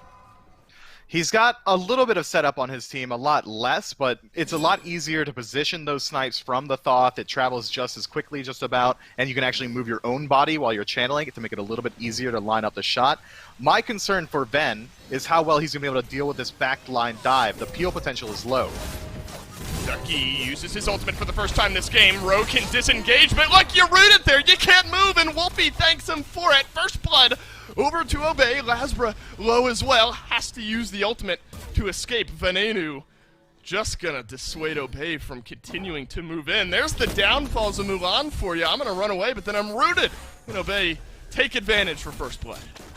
It's tough. You got to try and not hit anybody with your ultimate if you want to get the actual value of an escape out of it. Unfortunately for Ro, Obey had position between him and safety, so he's just going to have to take that 2-second route and pray that his team's able to follow up in time. Unfortunately for him, Wolfie was there, and when you're just standing still, it's the easiest beam of his life. And Wolfie wasn't missing when you were moving before. You think if you're standing still, he's going to miss? No, sir. Yeah, I doubt it. There's an engage from Jake. The pluck wide of inbound here. Took a few tower shots. Has to use the ultimate underground to stay alive. You see a small taunt from inbound beneath the tier 1 tower. We love that. Feeling yourself a little... Well, you got to do it, right? You sidestep the pluck. You got to throw a little bit out there. So Obey get away with another one there. That's going to be big, I think, this game. You know, it's not necessarily that Jake had a poor game in game 1. There was just almost no impact from that Naja. And again, worth mentioning that really nobody from the Renegades felt like they had a massive impact in game 1. But you now look at a Sobek, Kuzenbo. I mean, kind of the mindset is the same there. So maybe now is even more important for Jake to be able to rotate out of this long lane, set up some kills for his team. Take a peek at Jake's build as well. Instead of going for the cooldown boots that you would normally associate with the Guardian or even the tank boots, instead he's picking up the shoes of the Magi. A little bit of additional lifesteal is going to help out. A little bit of additional power means that his Lurking the Waters is going to hit harder. But it's just a questionable pickup for me. When you're the sole source of peel for your team, you'd expect to want to have Charge Prey up more often. Uh-oh. Ducky being looked at by Ro here. Mulan at least has set up with the stun. Dazzling offensive, not enough. Lasbra puts Ducky down. Renegades get themselves right back to even up. There's a collapse now. Sino beneath the tier 1 tower. Inbound close by as well. Instead, if a blue buff was there, it would have been knocked down by the Renegades. Instead, they're going to have to kind of fizzle themselves out of here. I'm not sure the Renegades have the timer on this one. Still a decent amount of time till this blue buff comes back up, and Lasbra learning that one the hard way. Sino still close by, and that'll ultimately be the final nail as the Renegades turn back. Yeah, Renegades didn't have the timer there. They're just hovering, assuming that it's going to be on a synced timer with their own blue buff. Unfortunately for them, Obey is a little bit less efficient with the jungle clear, so it's going to be about 20 to 30 seconds later that theirs is going to spawn up. But maybe it is fortunate for Obey that they're able to confirm their own now and still maintain a little bit of a lead. Had that blue buff gone the way of Renegades, that lead that Ducky had from that early gank would have been dissipated completely, but now he's still able to rotate back into the lane, keep that additional CDR and mana sustain, and maintain that about 3/2 of a level lead, or 3/4 of a level, rather. Right. What's the opposite of suffering from success? I guess that's Obey here. They're succeeding from being slower on the blue buff, I guess. Whatever that, I mean, it's a small moment but does give Obey the ability to do this. Group up with Sino. Ducky close by. 9 turns blessing onto Lasbro. Wolfie trying to connect with the snipe. Lasbro, no chance. Sino, 101, still 100% KP. And Obey find another pick. That's an early stone-cutting sword pickup for Sino. His damage output is going to be much higher. The ability to blow up an objective is going to be much higher. I think that's a very apt decision that he's made. He decided, okay, sure, my stick potential is going to be a little bit lower, my sustain's a little bit lower, but if we do make our way into a gold tree, he's going to absolutely decimate it. And having Wolfie on this Ra means you've at least got that confirmed there. It's not going to be quite as much damage as Ven's ultimate, but it should be just enough. Now Rose maybe gonna have to use his ultimate to get out of this one. Look how much damage Ducky has already done. Ro rooted in place and then pinned right back down. Now a couple of times Ro has not been able to survive. The ultimate, it'll move you a few meters away, but then the follow-up just too easy from Sino and Ducky there. Another kill on the board for Obey. Yeah, Sino had 2 full seconds there to line up his pin. He's not gonna miss that. You're not missing that. That's why we see it. That's why we see Mulan in support. She needs that additional defense from Gauntlet of Thebes, from whatever tanky items of the week it is, so that she can sustain through her own ultimate. But now that she's going this more bruiser-centric build, Braceplate of Valor into like Warrior's Tabai, means that she's not really gonna be able to sustain up through that damage. You use that ultimate, you hit somebody, you're gonna get hit right back and potentially harder than you hit them. Yeah, brilliant rotations there from Sino. Remember, rotates with Ducky, gets the kill onto Lasbra by those mid-harpies, and then immediately over to solo lane. And they're right back here. Ro, no ultimate. This time, Ducky strikes again. And right there is Sino. The pressure abound on the right side of the map. Obey's game plan clear here. And they are putting down Ro. Now the 3rd death this game for this Mulan.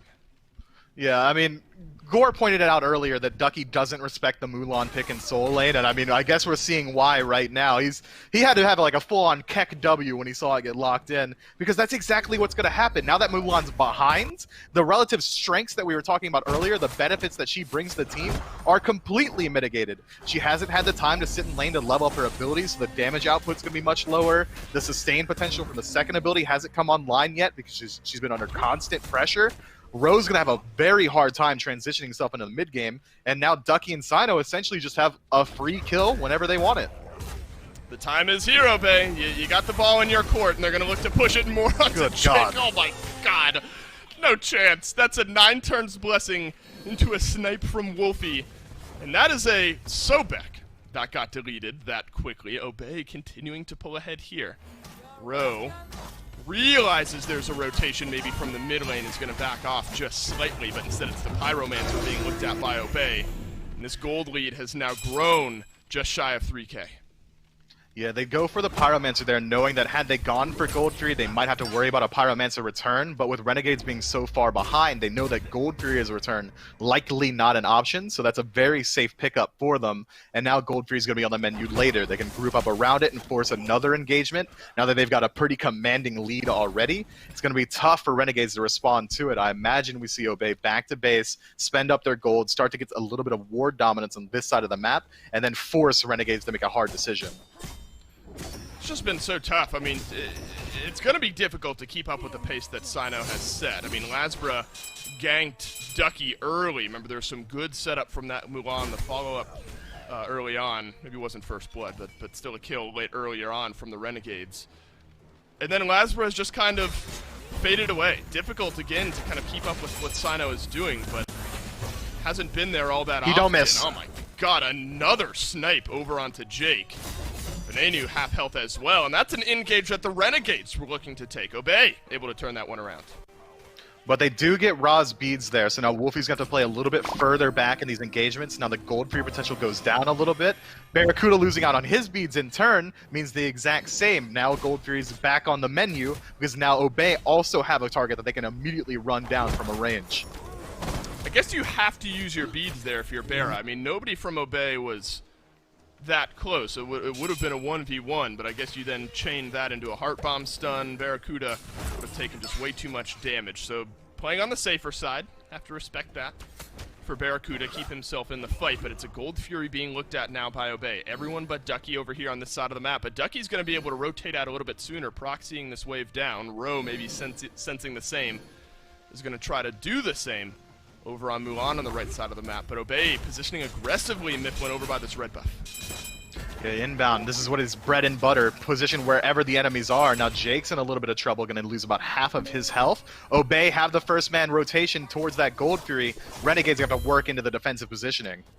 Oh, and this Gold Fury is absolutely disintegrating. Oof. Obey, lock it down. 4K gold, 4.5K XP, 14 minutes in. This is a masterclass by Obey on how to put an opponent down after finding an early lead. There's a miss from Wolfie. He's got to do it eventually, right? I mean, thank God he misses at least one. So this one goes a little wide. I don't know if it would have resulted in a kill either way. But we know he can bleed. We know he's human now after everything else is connected. But it's been the same setup every time. Inbound with a push, Wolfie with a snipe, and 5 times this game we've seen that, not all 5, 3 times this game we've seen that connect for a kill. So more of the same from Obey pushes this lead further. Now we get to see how Obey is going to play around this lead. This is where both Renegades and Obey have struggled in the past. With no Pyromancer or Gold Fury available, where is Obey going to group up? What are they going to do to continue growing the lead? Or are they going to allow Renegades to try and make some proactive plays themselves? And Anu pushed right back in, has to use the beads, blinked back in by Sino, who will taunt Ben right back into him, and the damage is there. Inbound will use the ultimate. It's a second kill now for Obey as Wowie will get one over onto Lasbra.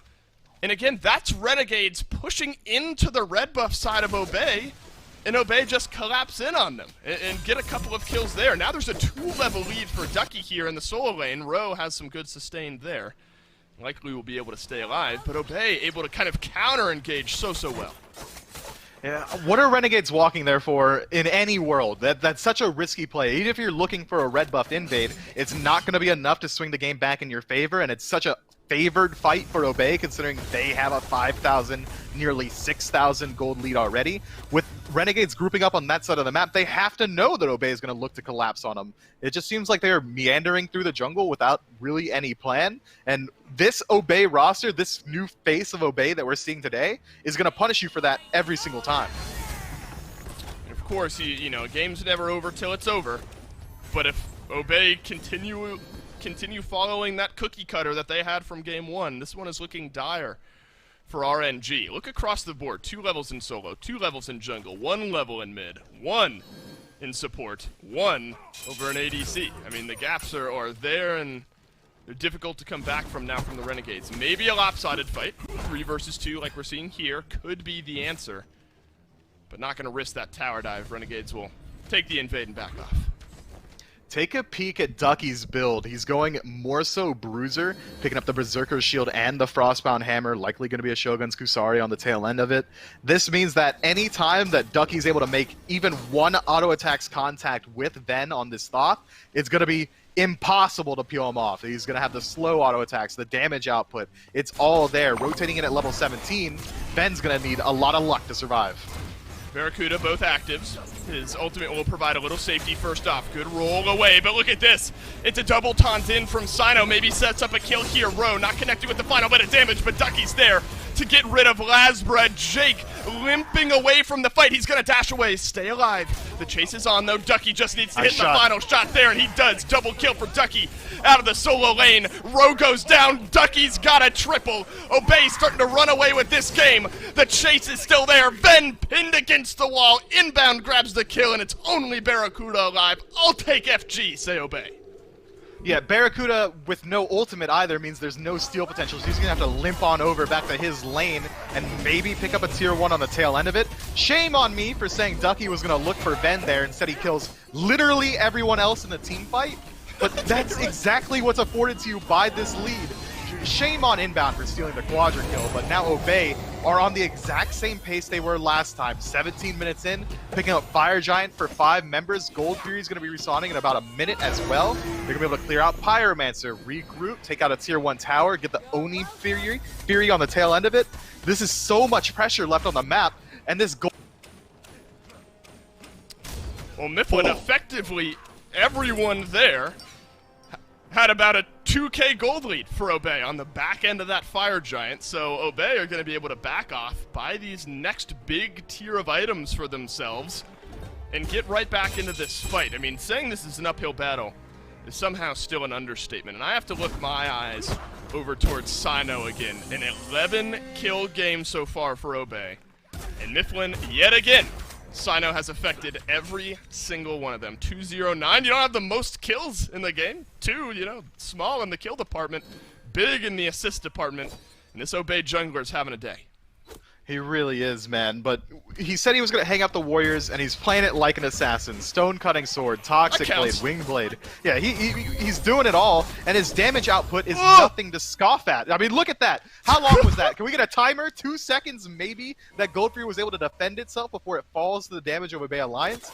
Now we got to talk about their siege potential. It's a little bit higher than it was last game. Cupid's going to have a field day, absolutely, creating no play zones. Wolfie dropping his Solar Blessing means that every single hit that lands on the tower is going to be empowered. The damage output, the engage potential from Ducky is going to be insane. I mean, Ven's been having a hard time performing, and he hasn't even had the gaze of Ducky put on him just yet. But now that it's going to be a true 5-on-5 engagement, it's going to be hard for him to dodge it. Mifflin, this is where game 1 ended. This is a Control-C, Control-V situation for Obey. They've copied and pasted game 1, and they might be looking to do the same thing here in game 2. Not as clean on the engage. Snipes down from Barracuda, up down from Lasbra. That one's found Wowie, but a shell keeps him alive. Ducky, he's gotten a kill on the back line. Lasbra goes down. Barracuda, he'll pull back one, but inbound is going to maybe find a kill onto Jake here. They're diving onto Barracuda, and Obey have found the kill. Venenu has to use the beads, avoids the stun, but he's rooted down, taken down. Ducky with the kill. It's a deicide for Obey. It's the 2-0. The Obey squad back in the win column. And they've got the wave there already. 20 seconds left on the nearest respawn. That's absolutely game. For a second, it looked like Renegades was able to turn that fight around. A fantastic ultimate from Lasbra drops Wowie down to about 1/10 health, but we didn't get to see what was happening in the back line. Ducky and Sino were having a field day. Renegades just get outplayed across the board. Yeah, this is Obey and nothing else. This is the best we've seen this Obey team play, outclassing the Renegades at basically every facet of the game. The jungle pressure on the right side of the map from Sino early, often you transition that into a fed Ducky who just kind of runs the game on the back line. Obey and Obey fans have to be excited with the look of this squad after the set. They're looking so much better. The cohesion, the ability to work off of each other, the CC setup for Wolfie in mid. Wolfie himself just has the best performance I think we've seen out of him in a long time. Just the mechanical prowess to land all of those abilities so consistently at those ranges is, you got to put some respect on the dude's name. Ducky, as you said, completely controls the pace of the game, not only by dominating his lane, but by rotating out and spreading the wealth everywhere. If Obey can keep this energy up, man, they're a team to look out for. Man, and this song as well, it's hyping me up, Myth. Everything connecting right now. Good vibes for the Obey boys. They get the 2-0 win here today. That means we'll go back to the desk to take us home. Man, that was all the Duckster. Maybe drop some quacks or something, I don't know, but Ducky popped off. Amaterasu 10th pick, maybe take a little sooner.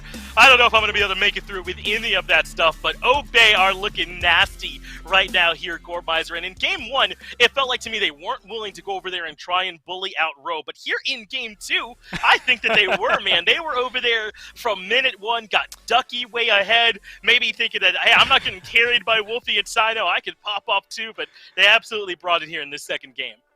Yeah, in game 1, there was this element of, you know what, Cerberus, he's going to be safe. If we gank, maybe he just jumps away. Let's just leave him alone, do whatever. We'll go win this fight elsewhere, and they did. Second game, Roe was like, hey, wait, what if I just make your job intrinsically easier for you with this Mulan pick? Like, you want me to be rooted when I ult? Sick, that's great for Wolfie snipes. You want me to make it maybe a little bit easier for Amaterasu to lock me down? It just became one of those moments where it didn't even think they wanted to bully Roe. It just kind of got invited over there for Ducky to dominate that lane. And again, when Amaterasu's going 10th pick, whoever picks her up, I think, is going to benefit from it. And that was Ducky, 6-1-5. Just a stellar game from him. I think Sino had a pretty easy job coming around and played setup king, 11 assists there for him. You can kind of see that they got that pressure early on, and it rotated from just Roe to then Lasbra kind of getting caught, and the gravity of Roe being, well, just sat on over there in solo lane, and then Vin, and then Jake, because he has to join that 3v3. Eventually, there was just too much pressure from Obey Alliance for anybody to make a difference.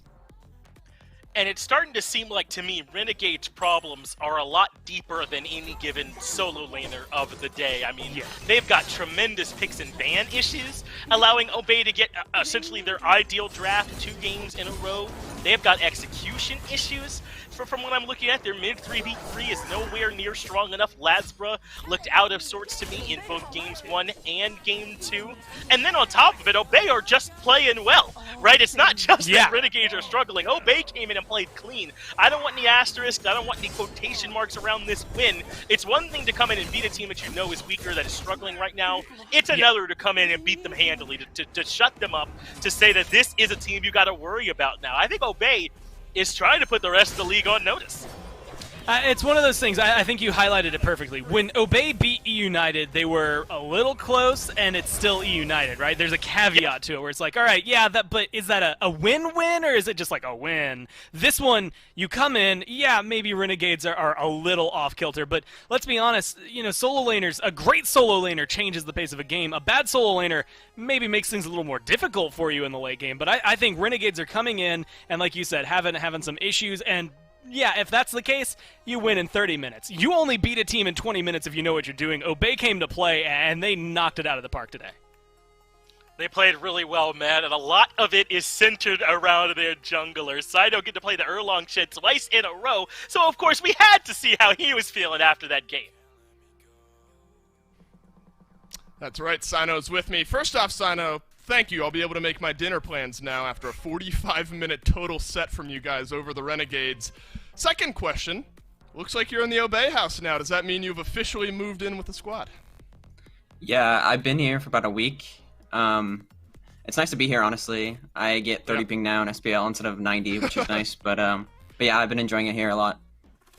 Yeah, and at least initial impact certainly shows here up against the Renegades. 24-ish minute win, 20-minute win, best set of the year, I think, so far here for you guys. Give me an overarching idea. What do you think worked for Obey today? What helped you guys get the easy win? Honestly, I just think we got all the picks we wanted in draft, and then we just executed those gods how we wanted to. That's pretty much it. We didn't make any mistakes, really, and we just played clean. Yeah, I think so. You got early pressure, and that's something Mifflin and I were talking about. You know, you had these small advantages, and then we're cautious, but in the right way, to not kind of gamble those out of your control. Much better from you guys. I don't have the official stat, but I think very near 100% kill participation on the entire day from you. And, you know, like, we could bring up a tweet. You said no more warriors out of the jungle. Where does Erlong Shen totally depend, warrior or assassin, on what type of build you go with on him? Do you think he technically is a warrior out of the jungle, or are you playing him more like an assassin?